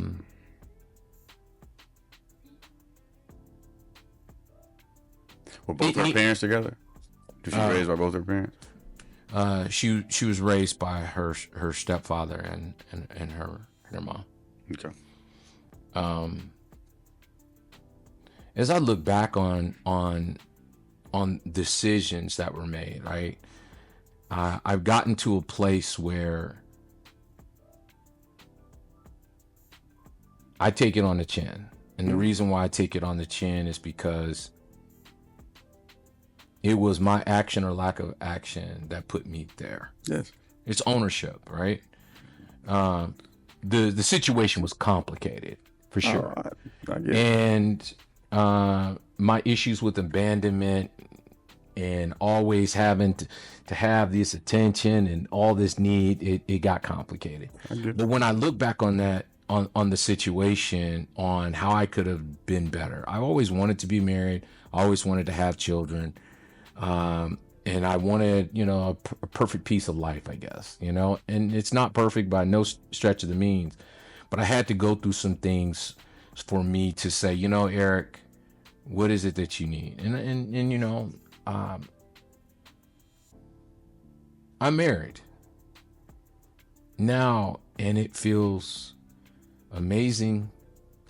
I think we come from a very intellectual perspective. We both, you and your current wife? Yes, we both know what we want, who we want, how we want it. I'm excited about the opportunity for us to be great. What I recognize is our expectations in a marriage change. And as people change due to circumstances, and when I said disease or whatever, whether it's cancer, whether it's the loss of a child, you change. And you have to fight hard to hold on to each other. I agree. I would say that what I've learned is people, we're going to change. We develop, we get experience, we get wiser, we do different things. Yes, there's things that take place that are out of our control that we have to deal with. So yes, we definitely change. But I do believe this. If we know what we want in the ending from the beginning and we agree on it, even when we go and we different ways, we can say, remember, this is the end. Are we both headed there? Are we still looking to get there? And when we realize if we're not, and then you're going far apart. Mm-hmm. In any relationship, and I'd be honest with you, I for the most part, I kind of looked at, except for a couple of times in my life, the monkey branch. There's always somebody there, until I really took time just to myself, like completely. And that's it. And I mean, it was all the clarity came. And I actually recommend it to a lot of people that go through the issues over and over and over again of the cycle. It's like, just like they tell you, if you fast, for a day, it actually really helps out. You start fasting for 3 days or 4 days, man, they talk about you detox so much that like the risk of having cancer or all these other things significantly drops. Like, it's crazy. So it's like when you remove things out your life, you cleanse from it. Right. There's no poison, there's no toxins, there's nothing in it. And sometimes you don't realize that that's exactly what you're putting in. Yeah. And I'm not trying to talk about anyone that I've ever been in my past as being toxic or anything like that. I've definitely had some negative experiences, some positive ones, but they all for me are learning lessons. And I am the one that has been at fault because I chose to be in them. No person said to me, "You're going to be my husband. Right. I'm taking you on. I'm about to do everything." No. No one did that. I happened for whatever the reasons were. I decided I just didn't have the right mental capacity to know how to lead it to what I was looking for. I didn't know what the ending would be. I had no idea what the ending should be. You said something that resonated with me, and it was like taking that break. Yes. Remember that 2 years I was telling you? Yes. Right? In all my life. But there was a moment in my life before my current wife where I completely shut out every woman I was dealing with in my life. That's why you got your wife. And when that cleanse helped me be able to focus on important things and not the superficial things. Yes. Now it's a bonus that she's a beautiful woman. Love you, babe. Very beautiful. Respectful. It doesn't hurt that she's a smart girl. Love you, babe. Doesn't hurt that she's an amazing mother. So doesn't hurt that she's an amazing friend. Doesn't hurt that she's compassionate. That she's loving. But taking that time for yourself is so needed. What can we pivot a little bit, just back just a little bit, because I do want to touch.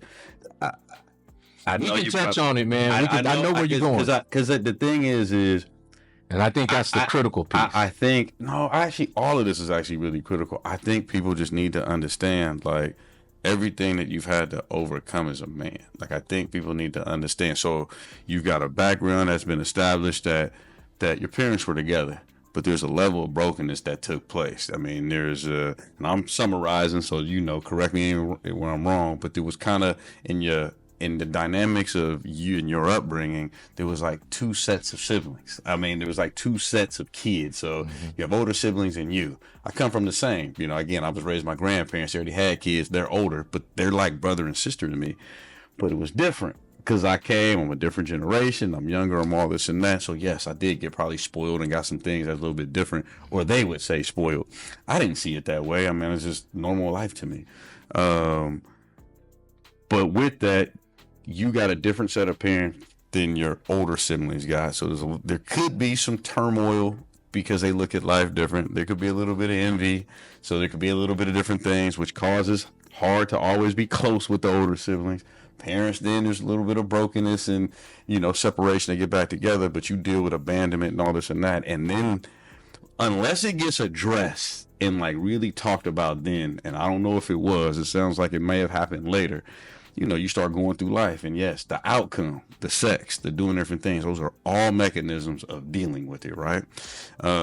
Which led down to a path where you've got you got a good life. You are excelling beyond others. Maybe it sounds like, based off the feedback from others, might have been feeling yourself a little bit at times, right?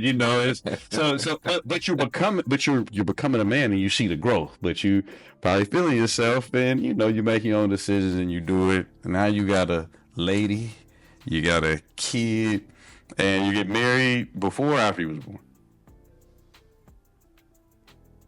We got married after. Okay. So you have a kid, you get married, and then you guys go through your process. So whatever that process is, you guys got issues, different things. But it sounds like, did you know what your purpose was when you met her? Did you know what you were meant to do?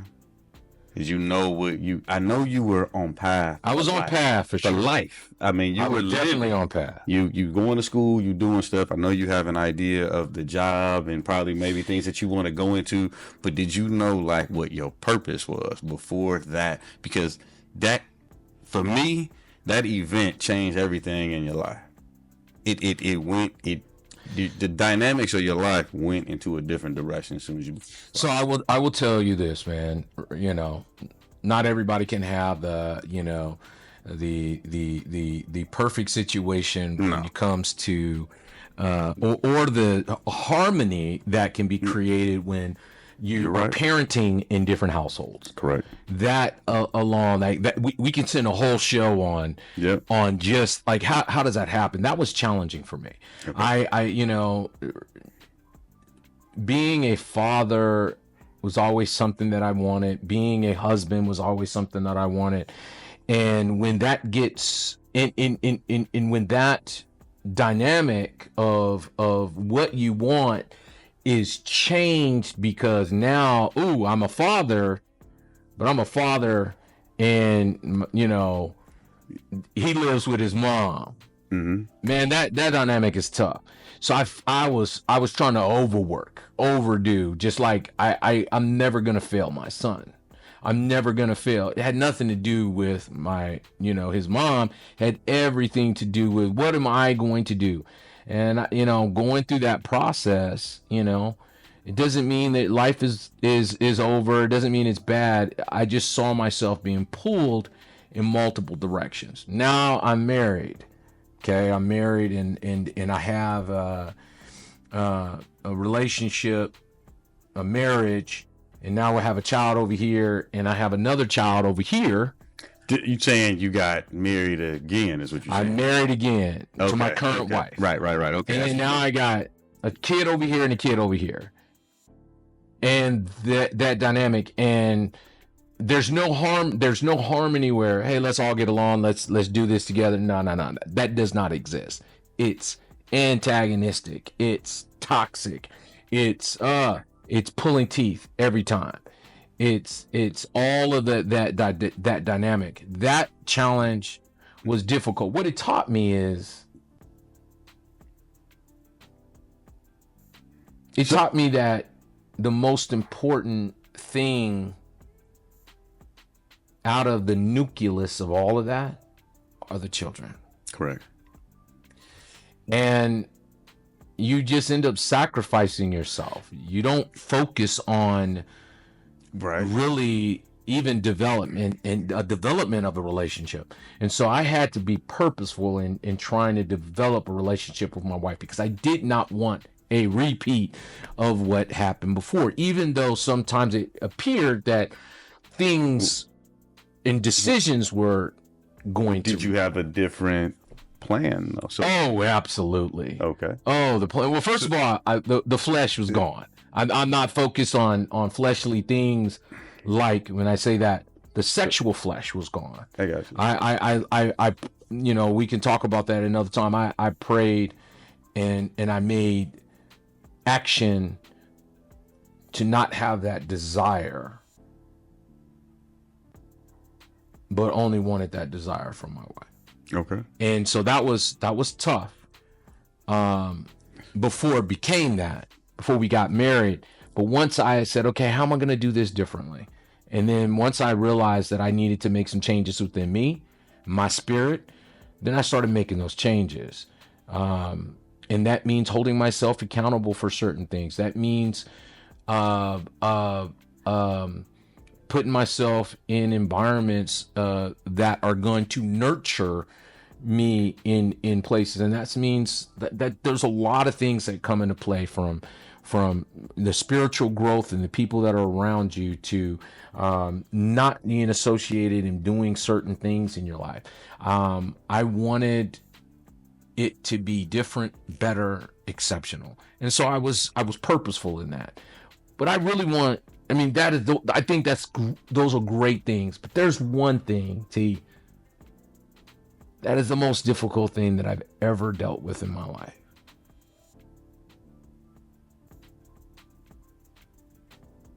Still dealing with. And that's losing my son. 3.5 years ago, I lost my son, Jordan, Erik Spurlock, to a car accident. He was 20 years old. And this is my first son. Mm-hmm.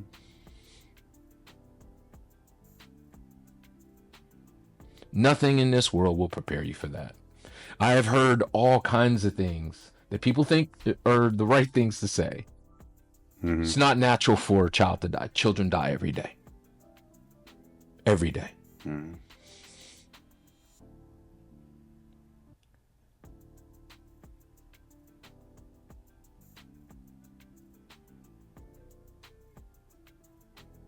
that if God brings it to you, God will bring it through you, right? Yeah, it's true. But it'll make you stronger. Yes, it makes you stronger. But it can also break you. I love my son. My world was wrapped around. See, I dug in deep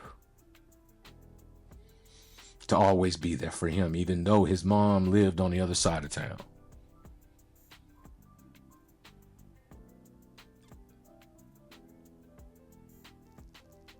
It was tough.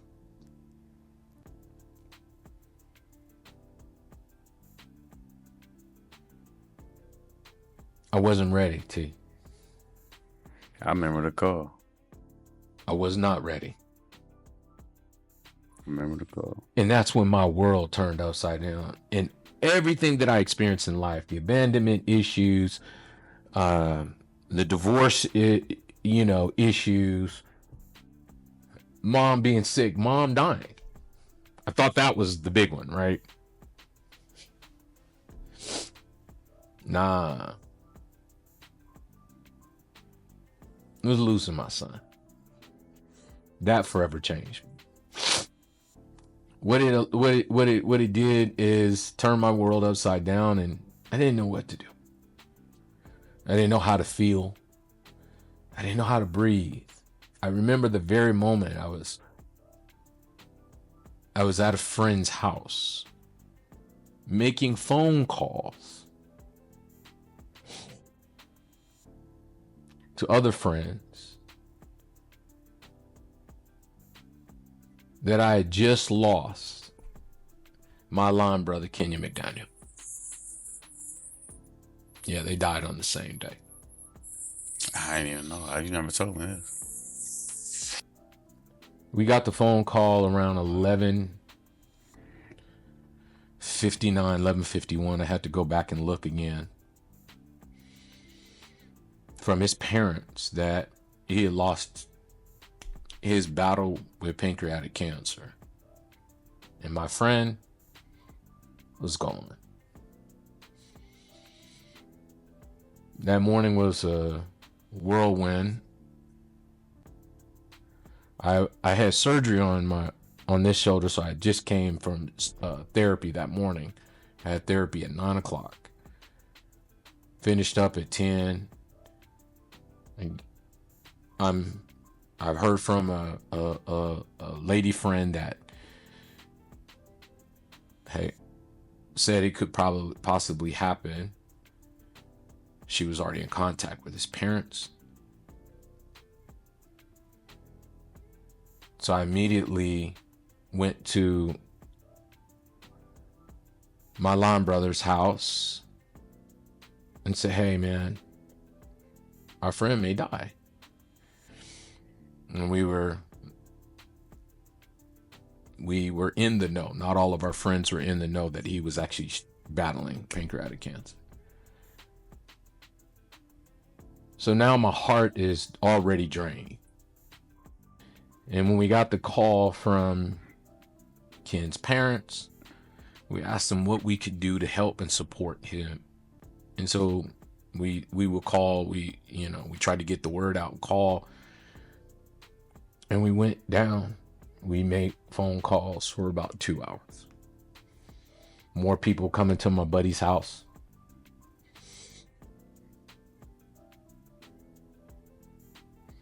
And then one of my buddies left.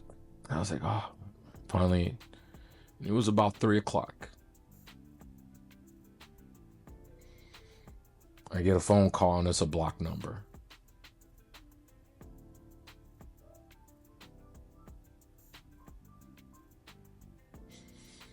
I didn't answer it at first. I get a call again. It's another number and it's a blocked number. I answer the call.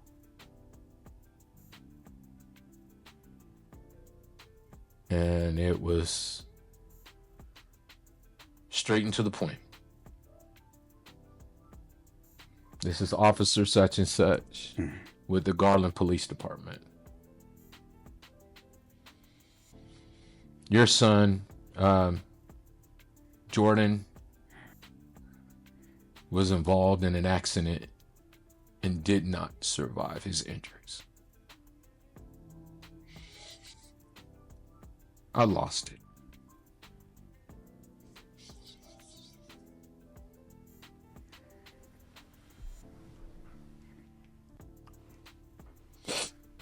He was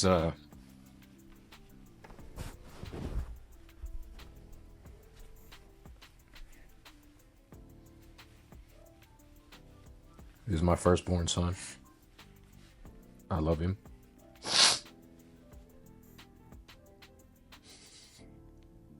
And I screamed out, no, immediately went to the floor. And I screamed, I yelped, God, no. It was so loud. My frat brother, Kevin, his children were there.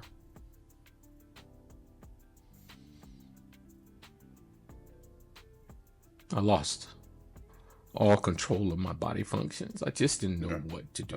I can imagine that. And then my survival techniques just, hey, I gotta figure this out. And police officer was like, hey, we're sorry. I gave the phone. I think I had to, it was days later, because putting it all together, I didn't know all the sequence of what had happened. Right.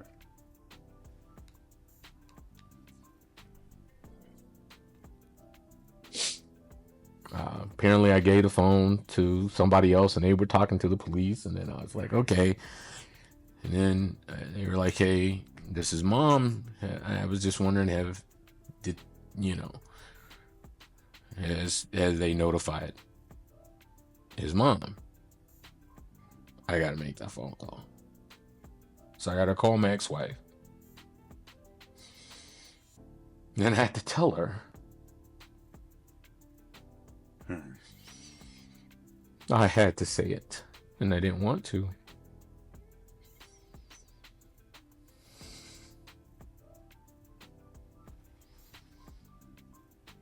They wouldn't let me drive. I was pretty messed up.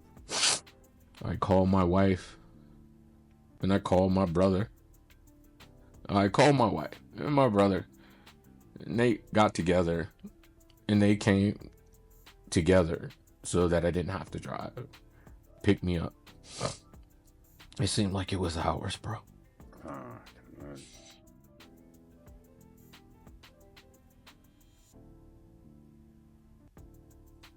And my wife and my brother got to the house. I just wanted to go to the scene.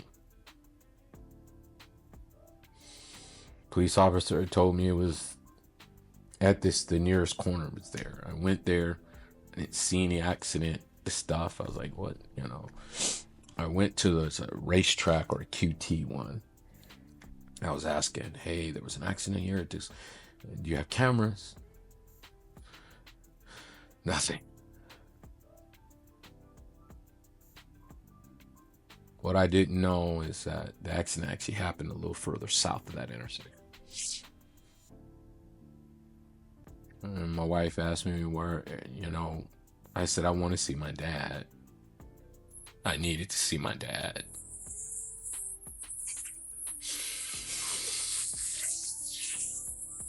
And I went to my dad's house. He took me to my dad's house.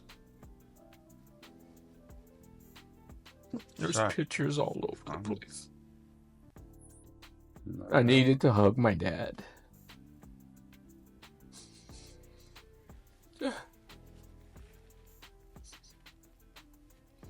I was frantic. I needed to know how he died. I don't suggest that. I called the medical examiner's office.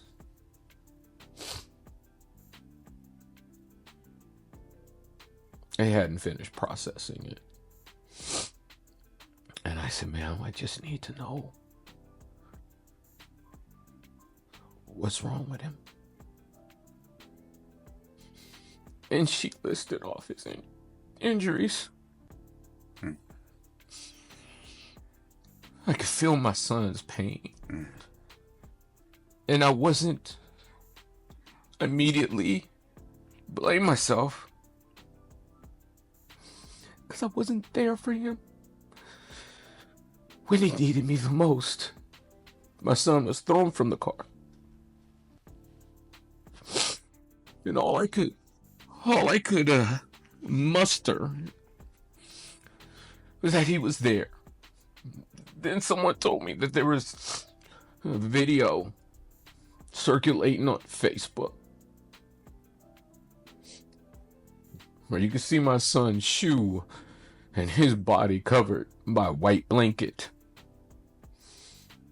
I still have that same thought, this same vision.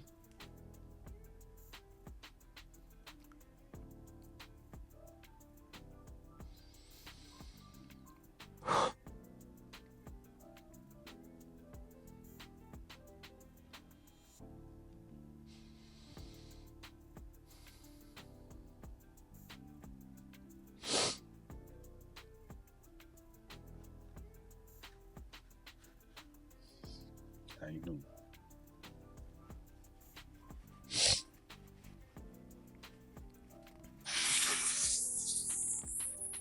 My purpose at that point in time was to be the best father I could ever be before my son had passed. Him and I we've been working on our relationship. We were going to counseling together. The issues from the separation, the divorce? Issues from the divorce. He believed certain things that weren't true. That made me angry. My baby was gone. A lot of people, that was the exact words you called me and said to me. You called me. I was with my family, and you was like, you was like, my baby's gone. And that was the exact verbiage you used. I remember sitting there, and I was like, huh? Family around. I had to get up and walk away. I was like, what? And he was like, my baby. And immediately I thought, yeah, because baby, I'm thinking you're young, something like not that it matters. They are your babies. And when you told me that, I was just like, man. But you said those exact words. So by you saying that right now, I just brought it back. I remember the phone call. Like it is. My wife remembers the phone call, man. It took me. Yeah.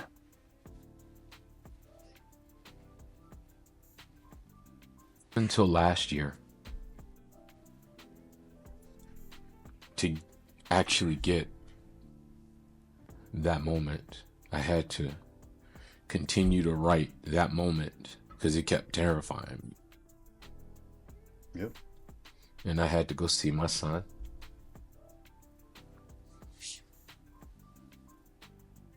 I had already notified the funeral home to come pick up his body. Signed off on that. It's a whole process that people just don't know. And all I could just remember is that this is unfair. So mind you, at this point in time, business is booming. Yeah, take a minute, man. Get your thoughts, do whatever. I just, and I ain't even really want to have. I mean, I wasn't expecting you to even go as much deep as you did. I want to make sure it's important that people understand. Like, there's times in your life, did you know what your purpose and what you were meant to do? You had some broken things going on. These are the decisions and things that you were making at that time. Other broken stuff goes on. There's things that take place and the decision made. Because I want you to really kind of talk about those things and then talk about your healing process. And I know you still think it's important. We have to talk about it. No. That's what I'm saying. Yeah. We good. Like I want you to finish off once you get to your healing. I want you to finish off and talk as much like talk about the therapy you've been through in your life, different times. You can go as deep as you want to go into it, but talk about it, why it's important to you, when you started, the different things you learned at different times. I've done therapy different times in my life too. If I can do it, I will keep it in my life. Well, there's a time that you won't need maybe to go to someone. You might always, but it may not be a time where you actually are paying for somebody to go to it. You'll understand the things, you'll heal from the the ways to maybe think about your life, the perspective to look at it, maybe activities and things to do when things are bothering you. But you'll realize there'll be other people. If you end up talking to the same therapist, that therapist will end up probably being your friend as opposed to your therapist. That happened to my first therapist. It'll the one that was helping me and my son have a better relationship. That was also the one that I was in my marriage counselor with my current wife. We did it for communication. Yeah, no, and it kind of piggybacked. Yeah, it piggybacked. You know what I'm saying? Then I cycled out with her, right? Because I wasn't ready. I said I'm good. She knew where I was, but she also knew my son. And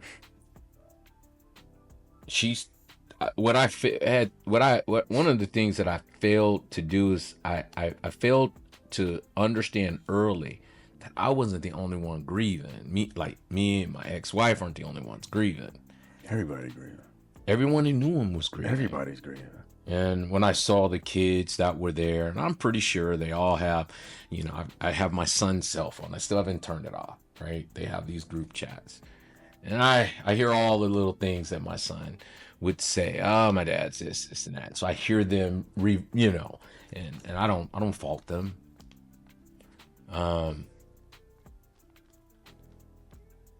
You're just not prepared for that. No. See, that's different from all traumatic experience affect people differently. Completely. I don't want to belittle anyone. What I felt like, you always understand, this happened in February of 21. We're in the middle of the pandemic. Yeah, that's right. We're a year into the pandemic, approaching a year into the pandemic. So March of 2020 is when we started. Yeah. We're in a year in the pandemic. Life is different. What day was it? February what? February 12th, 2021. And that was basically, like, I mean this. Now it really even comes back even more to me. This is just a couple of days after I got here. Here, like, we drove down here and lived and moved here the day after the Super Bowl. Mm-hmm. Like, the Super Bowl happened Sunday and we moved. It was that week. That happened that week. Wow. And I think sometimes when people hear that you lose a child, right? It's too hard. First of all, I find myself saying things like, first, I wouldn't say anything, especially when you have business colleagues and you've known or you've done business for several years. And like, oh, how's your family doing? Blah, blah, blah, I felt like I couldn't talk about my son. It forced me. I couldn't work. That's what I mean. I can't talk about my son. I felt I lost people in my life that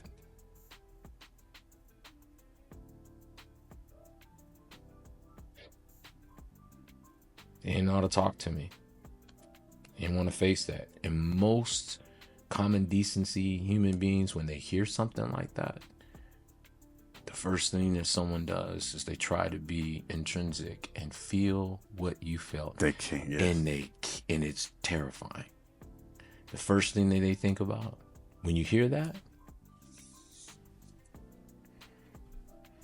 they don't want to be in your position. They don't want to be in that position. Mm-hmm.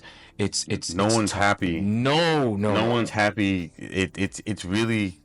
I remember trying to be there for you at the same time too, and you actually said some of the similar stuff. It was just like you do with the most grace ever. I mean, you accepted everyone. You know everyone's coming with the great intentions, but I remember you saying then, it's like, yeah, sometimes people, you weren't saying it directly to me. You were saying it out loud just for me to understand, like to be conscious, like, yeah, people will say certain things and they just, it's just, they're not realizing They mean what it's good right now. Right. There's nothing can be said. And right. at that point, I was like, I remember hearing you, and I said, the only thing I'm gonna do is just check in on this dude as often as possible, just make sure he's good, because there's nothing I'm really gonna say to him that he's gonna make him feel better. There's nothing I can't. Man, I'm sorry to hear this. Man, the end of better. Like all those things that people will say. Yes, you could agree with all of it, and it'll never make you feel any better. It's just time. I mean, you didn't have a chance to look at your son and tell him, things that your dad probably has told you, and even if you haven't heard it but once per off, and you got to hear the times you need it, so you're like, dang, I didn't get to close that loop. I mean, trust me, I understand it's funny. I'm just going to tie it, not even to take anything away from your story. I just want to tie in something from a story of mine. Give people a little bit, of me, and it's funny because I just don't look at coincidences anymore. Raised with my grandparents, and when I was a teenager, I was 18.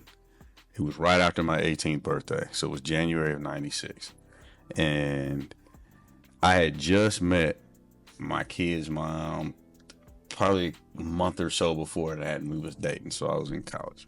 Now, my sister, who was raised with, she's about 13 years older than me. Again, dynamics change. Like, you had older siblings, so she's technically my aunt, but she's my sister because it's my grandparents' kid I was raised by. But she's my sister, like, tight. She was married and two sons, and her husband, who was basically a brother to me, but he wasn't. He was more than that. He was way more than that. He was the male figure. So I had my grandfather, that was there as the protector in the household and doing stuff. But the dynamics of the household was cool, but it wasn't like he was teaching me like, you need to do this and do that, and teaching me sports and doing that level of leadership. That wasn't him. He was there to make sure that he stayed out of the way. He made sure I had the things that was there. He made sure that I had good, solid relationships. He didn't interfere with that. I think he learned. So this guy was the one that was doing those. He was the one talking to me. Like, he came in, through high school and all of that. He was, there just giving me life lessons and kind of taking me with him to be a part of stuff. He had a telecommunications company. When pagers and cell phones came out, he got into that with a partner, and then the partnership didn't work. And then he was out on his own, and he was doing pagers. He was doing pagers and cell phones and fax machines and all of that. When you had to spend a hell of money to get it. We're at the flea markets. I was going with him, talking and kind of selling these things. Never thinking that one day that I would be in a career path like that. Go down and do the same thing. So doing all that. So I'm giving that because this was like the guy that I'm relating to. And never forget, man, all of a sudden I remember waking up in the middle of the night, my parents come in the room, they click the light on, and she's just got a call from a detective. They think TJ died. Huh? It's middle of the night. I wake up, yeah, he's on his way over. They're on their way over here. Two men show up at the house, man. It's me, my parents. It's just us at the house at this point. We wake up. I don't know what time it is, 1 to 2 o'clock in the morning, something like that. Might even be later. And they show up. My mom, they're like, yeah. And they show pictures, like, it was like wedding pictures, my sister and him. And they are basically validating that it's him. Now, it's a trip that they're at my house, our house. And I guess, they had his license, and his license had an old address. And the old address, they got in contact, was where they had lived. And they had my parents down as like so whoever the landlords was, they had my parents down as like the emergency contact. So that's how they got. They didn't know, where they live. So we drive over to my sister's house with detectives following us to tell my sister that her husband was killed in a car accident. Yeah, his accident was and so much like how you would say your son, it was just like it's an unfathomable event. It's like what tragic, like it was no different. Like this one was a wild scenario. Somebody was stealing his belongings, which was his equipment, out of his car while he was inside a home.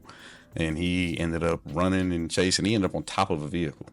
And then the vehicle eventually got in an accident and flipped over on top of him. That's how he died. Brother. And from that point, I moved in with my sister, his oldest son, my oldest nephew. From her is named Jordan. I'm trying to tell you, brother, this was a moment you and I were supposed to come together. There's no reason that they're not the same, but they're the same. I was broken, dude. I'm gonna tell you straight up. I didn't even think about life the way that I thought about it till after that. I lived with my sister for about a little over a year. Immediately afterwards, I moved in with her. My nephew, the moniker Unc. My nephews call me Unc. It has it's got its acronym to it because of life, changed it. But man, that's where it started from. Technically that dude was my uncle, right? I lost him, but I moved in with that. I became like helping her out, and immediately my path then led to, when my kid's mom got pregnant, I was ecstatic just like you. Didn't do it in the right way. We got married afterwards. Didn't work out. Didn't do it in the right way. Didn't know. But it was like, on pace and path to do that. So it's just a trip that life, those things happen. And when every decision I know that happened after that, man, there was the level of guidance level there. It didn't matter. I started doing things more about what felt good, kind of what took place. But your story based off names, based off how things took place, and how the events happened. There's no way that our stories were meant not to be shared with one another, man. So there's something thank you for sharing that. Yeah. There's something to be said. I think a lot of times there's so many similarities. It all goes back to like this tragedy that I experienced isn't mine alone. No. And it's important for us to get it. When I tell you, like, there can be things that happen in your life that make you not want to have life. Yes. There are things that happen in your life that will make you feel like God is damning me. There are things in your life that will have you. So I want you to understand, like, I lost just because I couldn't work. I couldn't stay in it. I lost over half of my revenue in my business. Mm-hmm. Not for any other reason other than the fact that I couldn't do it. I get it. And that was traumatic in itself. Mm-hmm. And then when you start thinking about, like, when I think about all of that, man, it redefined for me my purpose. So we opened up and I said, that's my purpose. Sometimes life experiences and things happen, circumstances happen that will alter you. I became more refined in being authentic, not wasting time. I ain't got time for grudges. I don't have time for the pettiness. Right. I don't have time to worry about the little things in life. Relationships matter. And I feel now this weight that I didn't always feel this way. It took time that I have to give that message to someone who's having a hard time with their brother, sister, wife, spouse, friend, business partner. Like, you can waste a lot of time, but death in this realm is permanent. Yeah. And I can't go hug my son. Nope. I can't. The relationship I have with my father, I wanted that with my son. I didn't get to have that. I wanted to be able to pour into him just as much as my father pours into me. as an 83, soon to be 84-year-old man, has felt like all the purpose and dreams that I had just snatched from me. And I'm not going to sit here and sugarcoat it, bro. Me and God, like, yo, I'm going to tell you the first prayer. Pause real quick. Let me just use this restroom. Yeah. T, man, first of all, man, this conversation has been powerful, therapeutic. For me too. And I think what I would like to do right now is just kind of take a moment to kind of step through some of the things that we talked about. Yes. And really the lessons that I see from each of these steps. And we talked about, just my childhood, right? Growing up in a blended family from my perspective that was filled with love, but also had its challenges. Having my parents have a separation, getting back together, caused and created a sense of issues with abandonment in my life that had direct relation and correlation to how I moved and the things that I was looking for out of life. Whether it was the choice of the women that I dated, the women that I married, the mistakes that I made throughout that process. Always having a desire to want in a family, wanting to be married, wanting to be successful, and understanding and coming from a place where I had a lot of strong support from men and women and family in the village within my family. To going off to school, to seeing life in a different place, not really fitting in, but trying to create an atmosphere for myself and people like me. To finally getting to a place where I'm living my purpose, being a father and being an upstanding man in my community, a believer, and having all of that in its complexities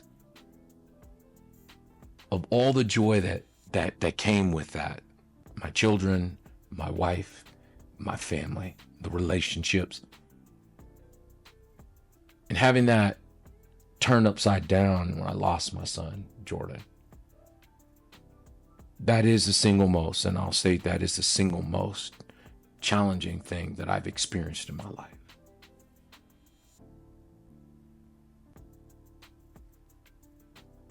The process of healing for me throughout all of these aspects of life has been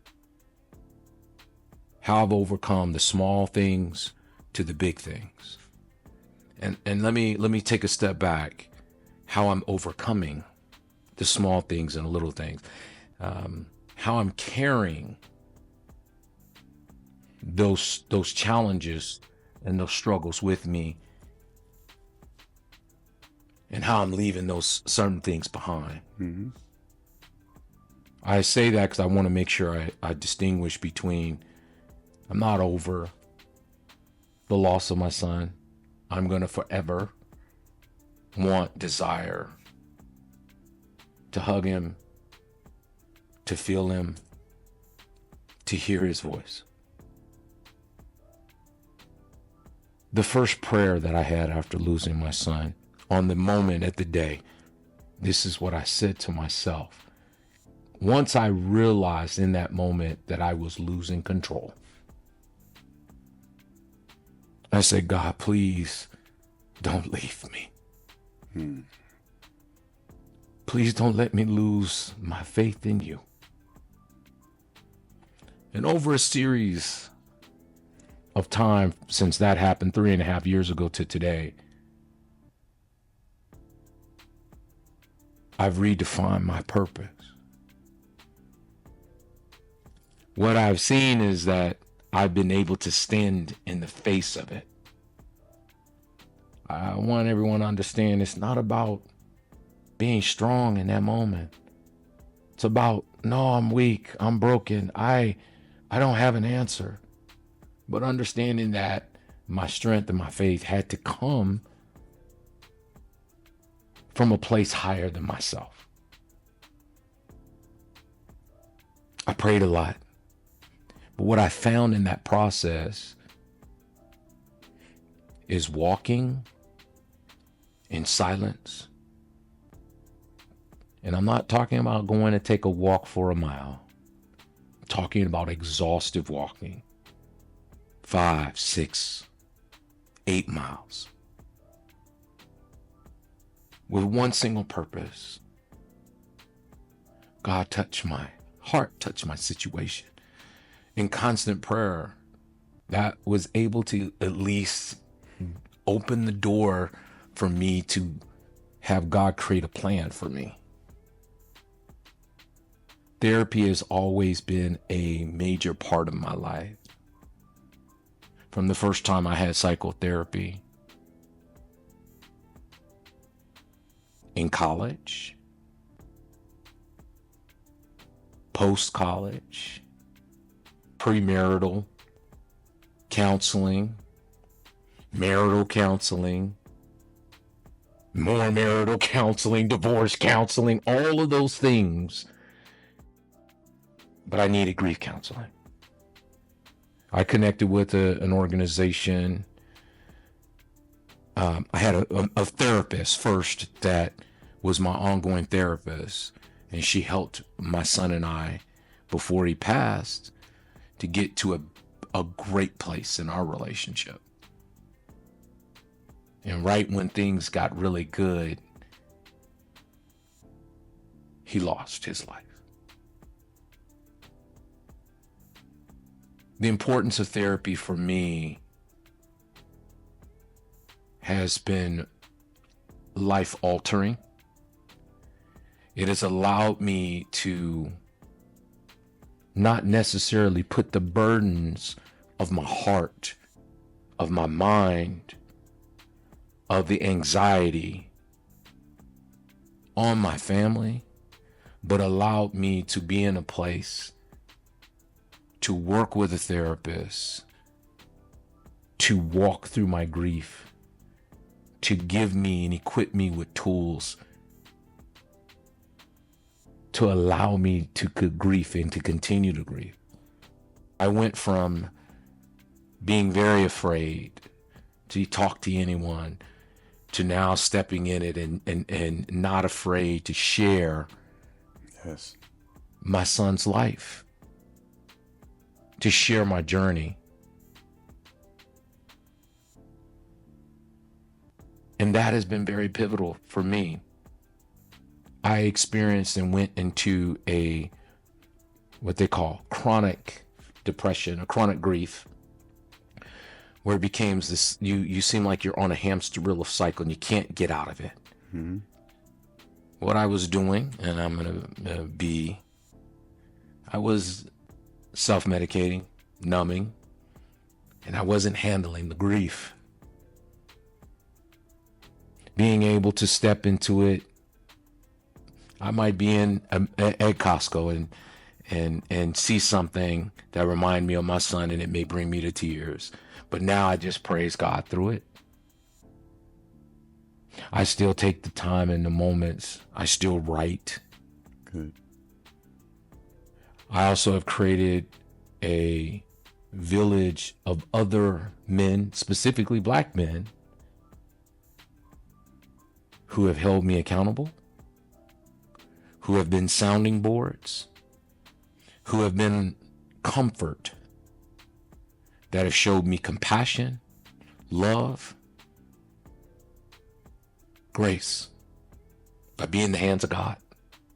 Mm-hmm. I am such a believer in using therapy in that way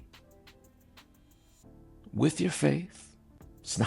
Doesn't have to be separate, and they don't have to be in conflict at all. to be able to give you energy, strategy, harmony, and comfort. So, and with that, since you've gone through what I know you've done it at different times of your life. What was the process for the grief? Time frame. Like, what was the process before you started feeling like it started to? I went multiple times. No, I know. Let me say, I went multiple times. I get, yeah. I went with my long-term therapist initially, and then I cycled out because I felt like I was not ready to accept my son's death. Understood. Yeah. So we took a pause. I took a pause. I needed to take a pause. I self-medicated a lot. Coping mechanisms. We Realized that was having continual interference with my life, with my relationship with my other children, with my wife, with my business. And I said, Lord, help me, Lord. What am I supposed to do? No matter that you felt like, I'm having this turmoil with my creator after losing my son, you still went to him. Because I believe that, just as you said earlier, nothing happens by accident. Nothing is a coincidence, rather. And I believe that. There's something I needed to learn. And what I've learned is that so many people can benefit from the fact, and I do say benefit, from my tragedy and my pain. Is that not what the basis of our Christian faith is all about? Yeah. That we're benefiting from Christ's pain and his suffering. Yeah. But also his resurrection and the restoration of power in his hands. Man, you couldn't even say that any better. And with that alone, man, I fought God, and guess what? I lost. And that's okay. Yes.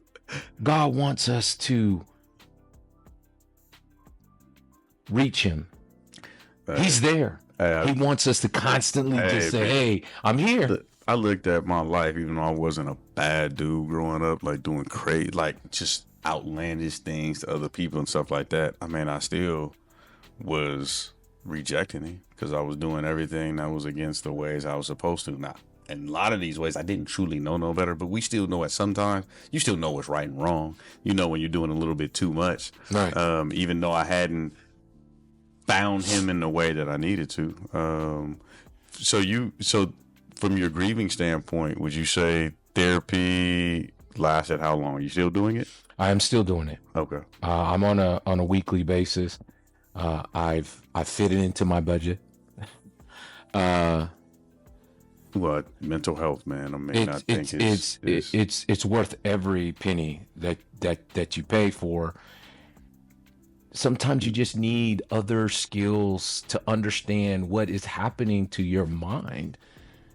And you also need to understand that, hey, it's not your fault that your son died. No. You're going to have feelings of guilt and rage and anger and then you come to a place of peace. There's all these different things. You have to learn about these things and understand what they're doing to you, what it's doing to you mentally and physically, because it can manifest itself into physical. If you stay in a place where you don't heal, you will self-destruct. Absolutely. You will start breaking down, and then the suicidal thoughts come and all of those things. Those things are real. People want to act like they're not. So the time period,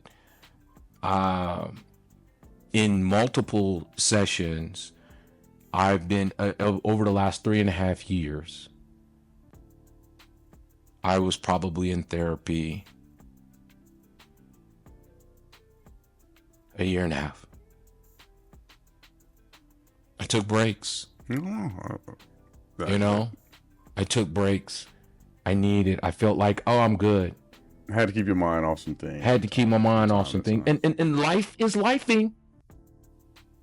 Yep. And life does not stop. No. I want people to understand, like, when your time is up, your time is up. And guess what? If that person's time is up. I remember when my mom passed, I watched my mom take her last breaths. Yeah, I did that too. And when I watched my mom take her last breath, I knew my mom was dying.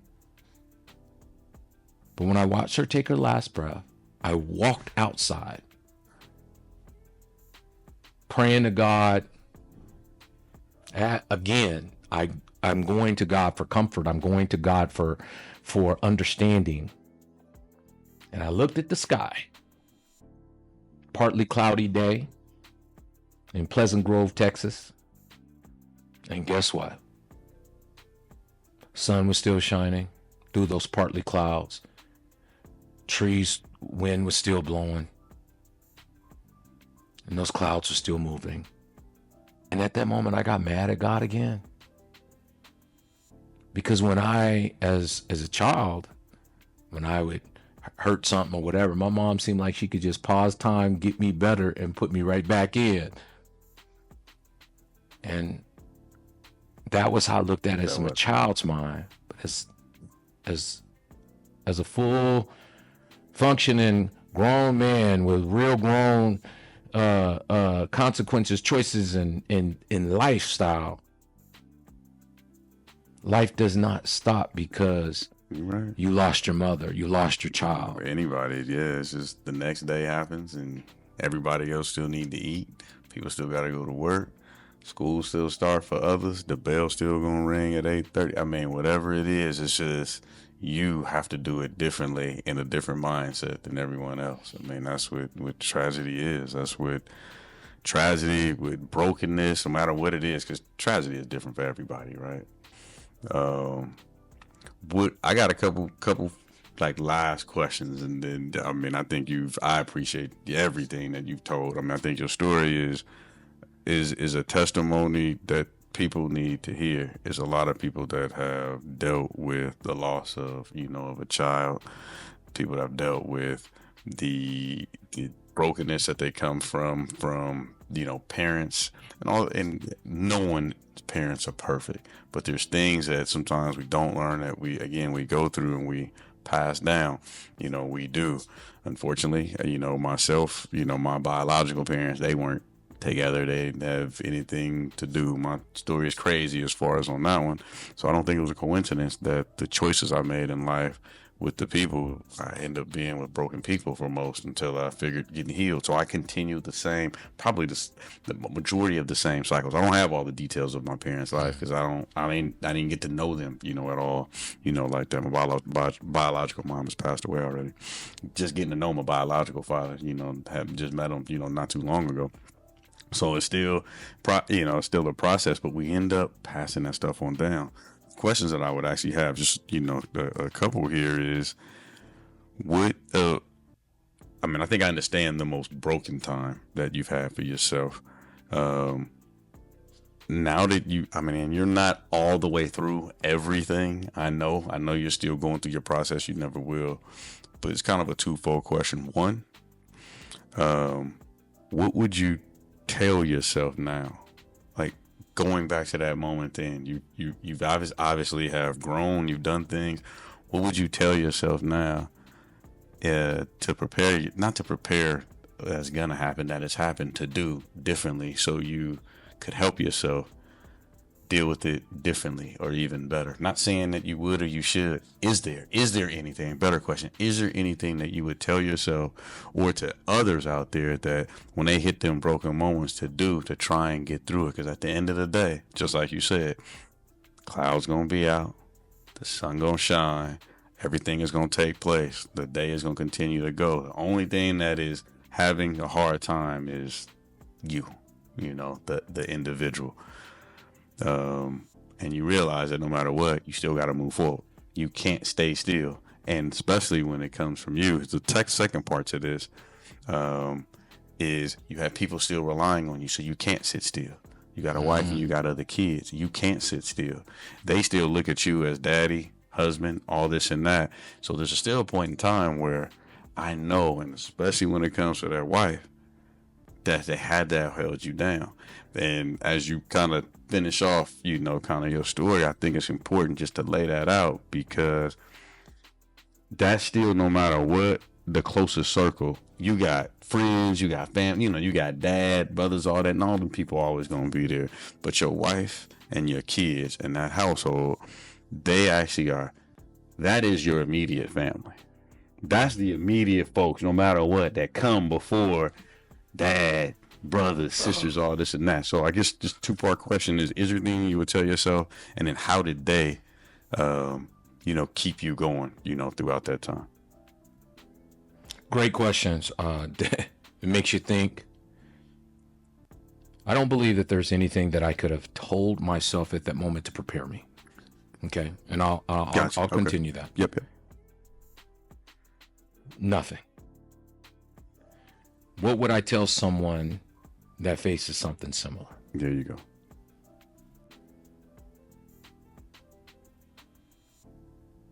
Trust in God. No matter how hard it gets, no matter how hot it gets, no matter how difficult it gets, no matter how insurmountable it feels,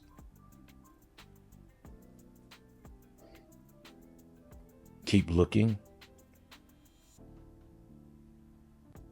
to God in His magnificence.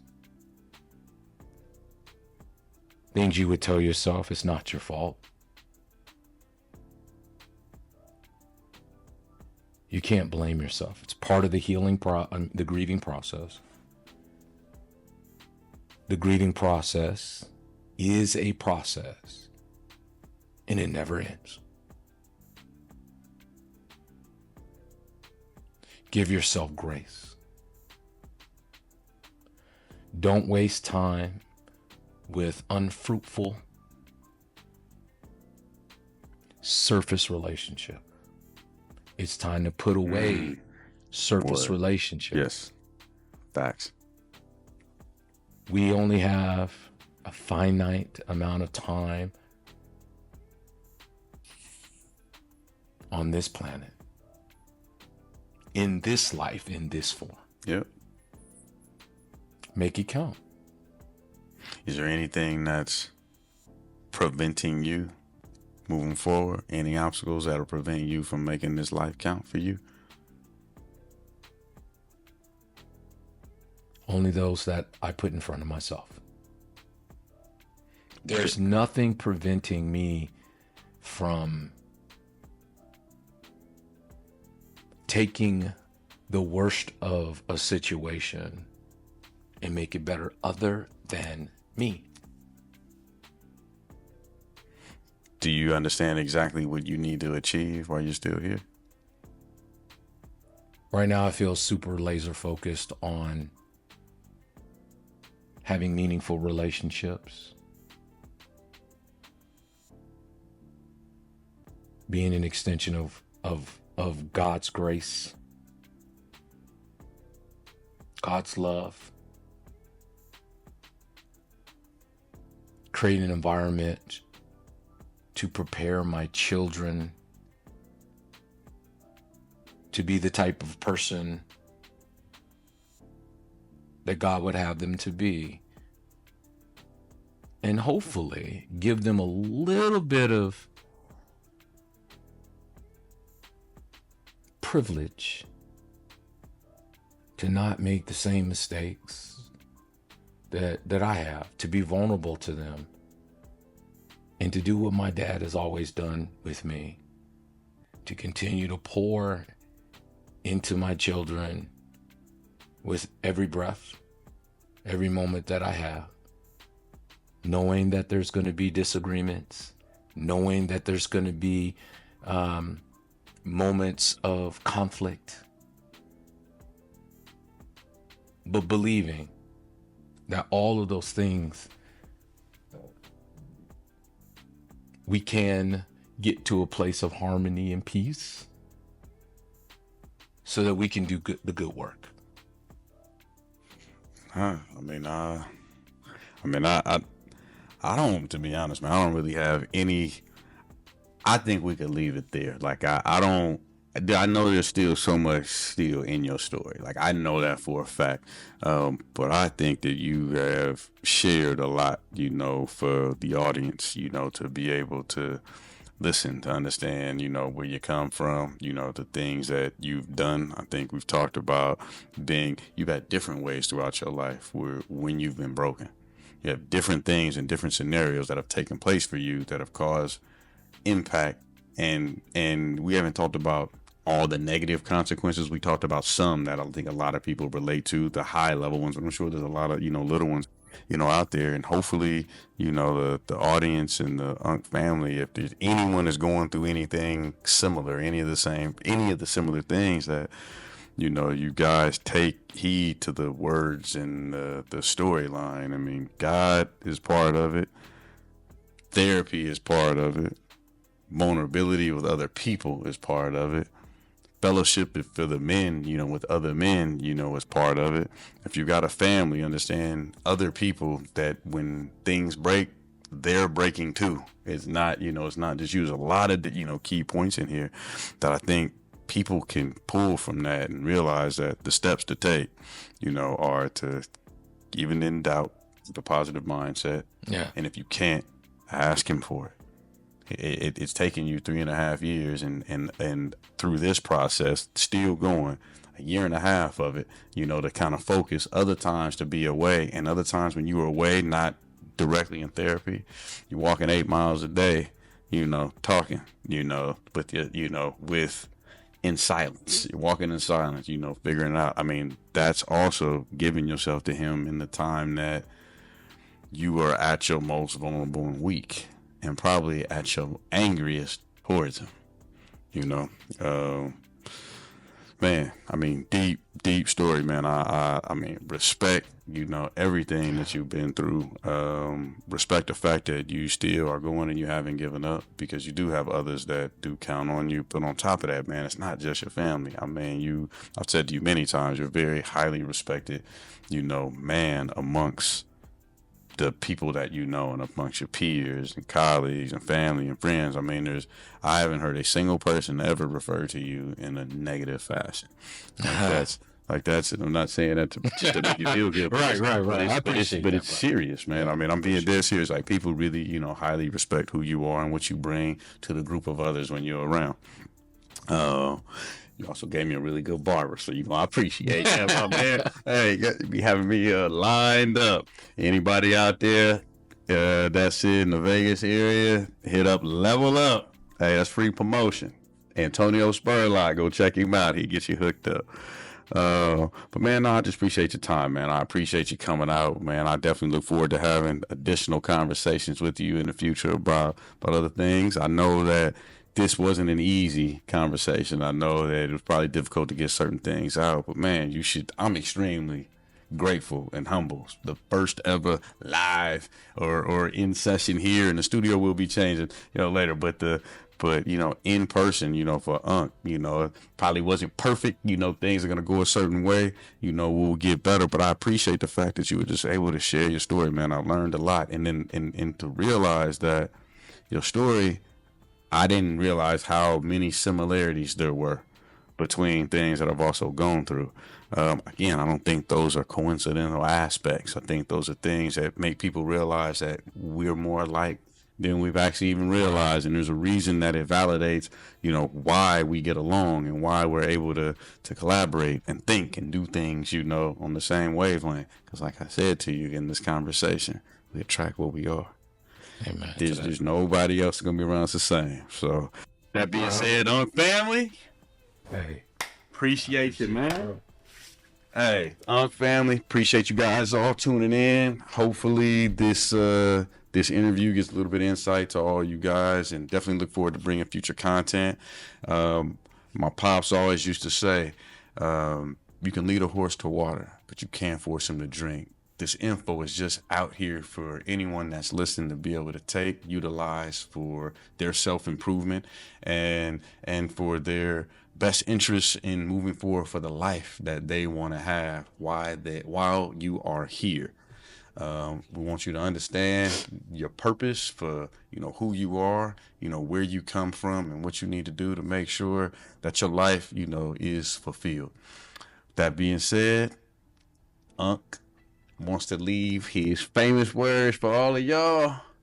Be blessed.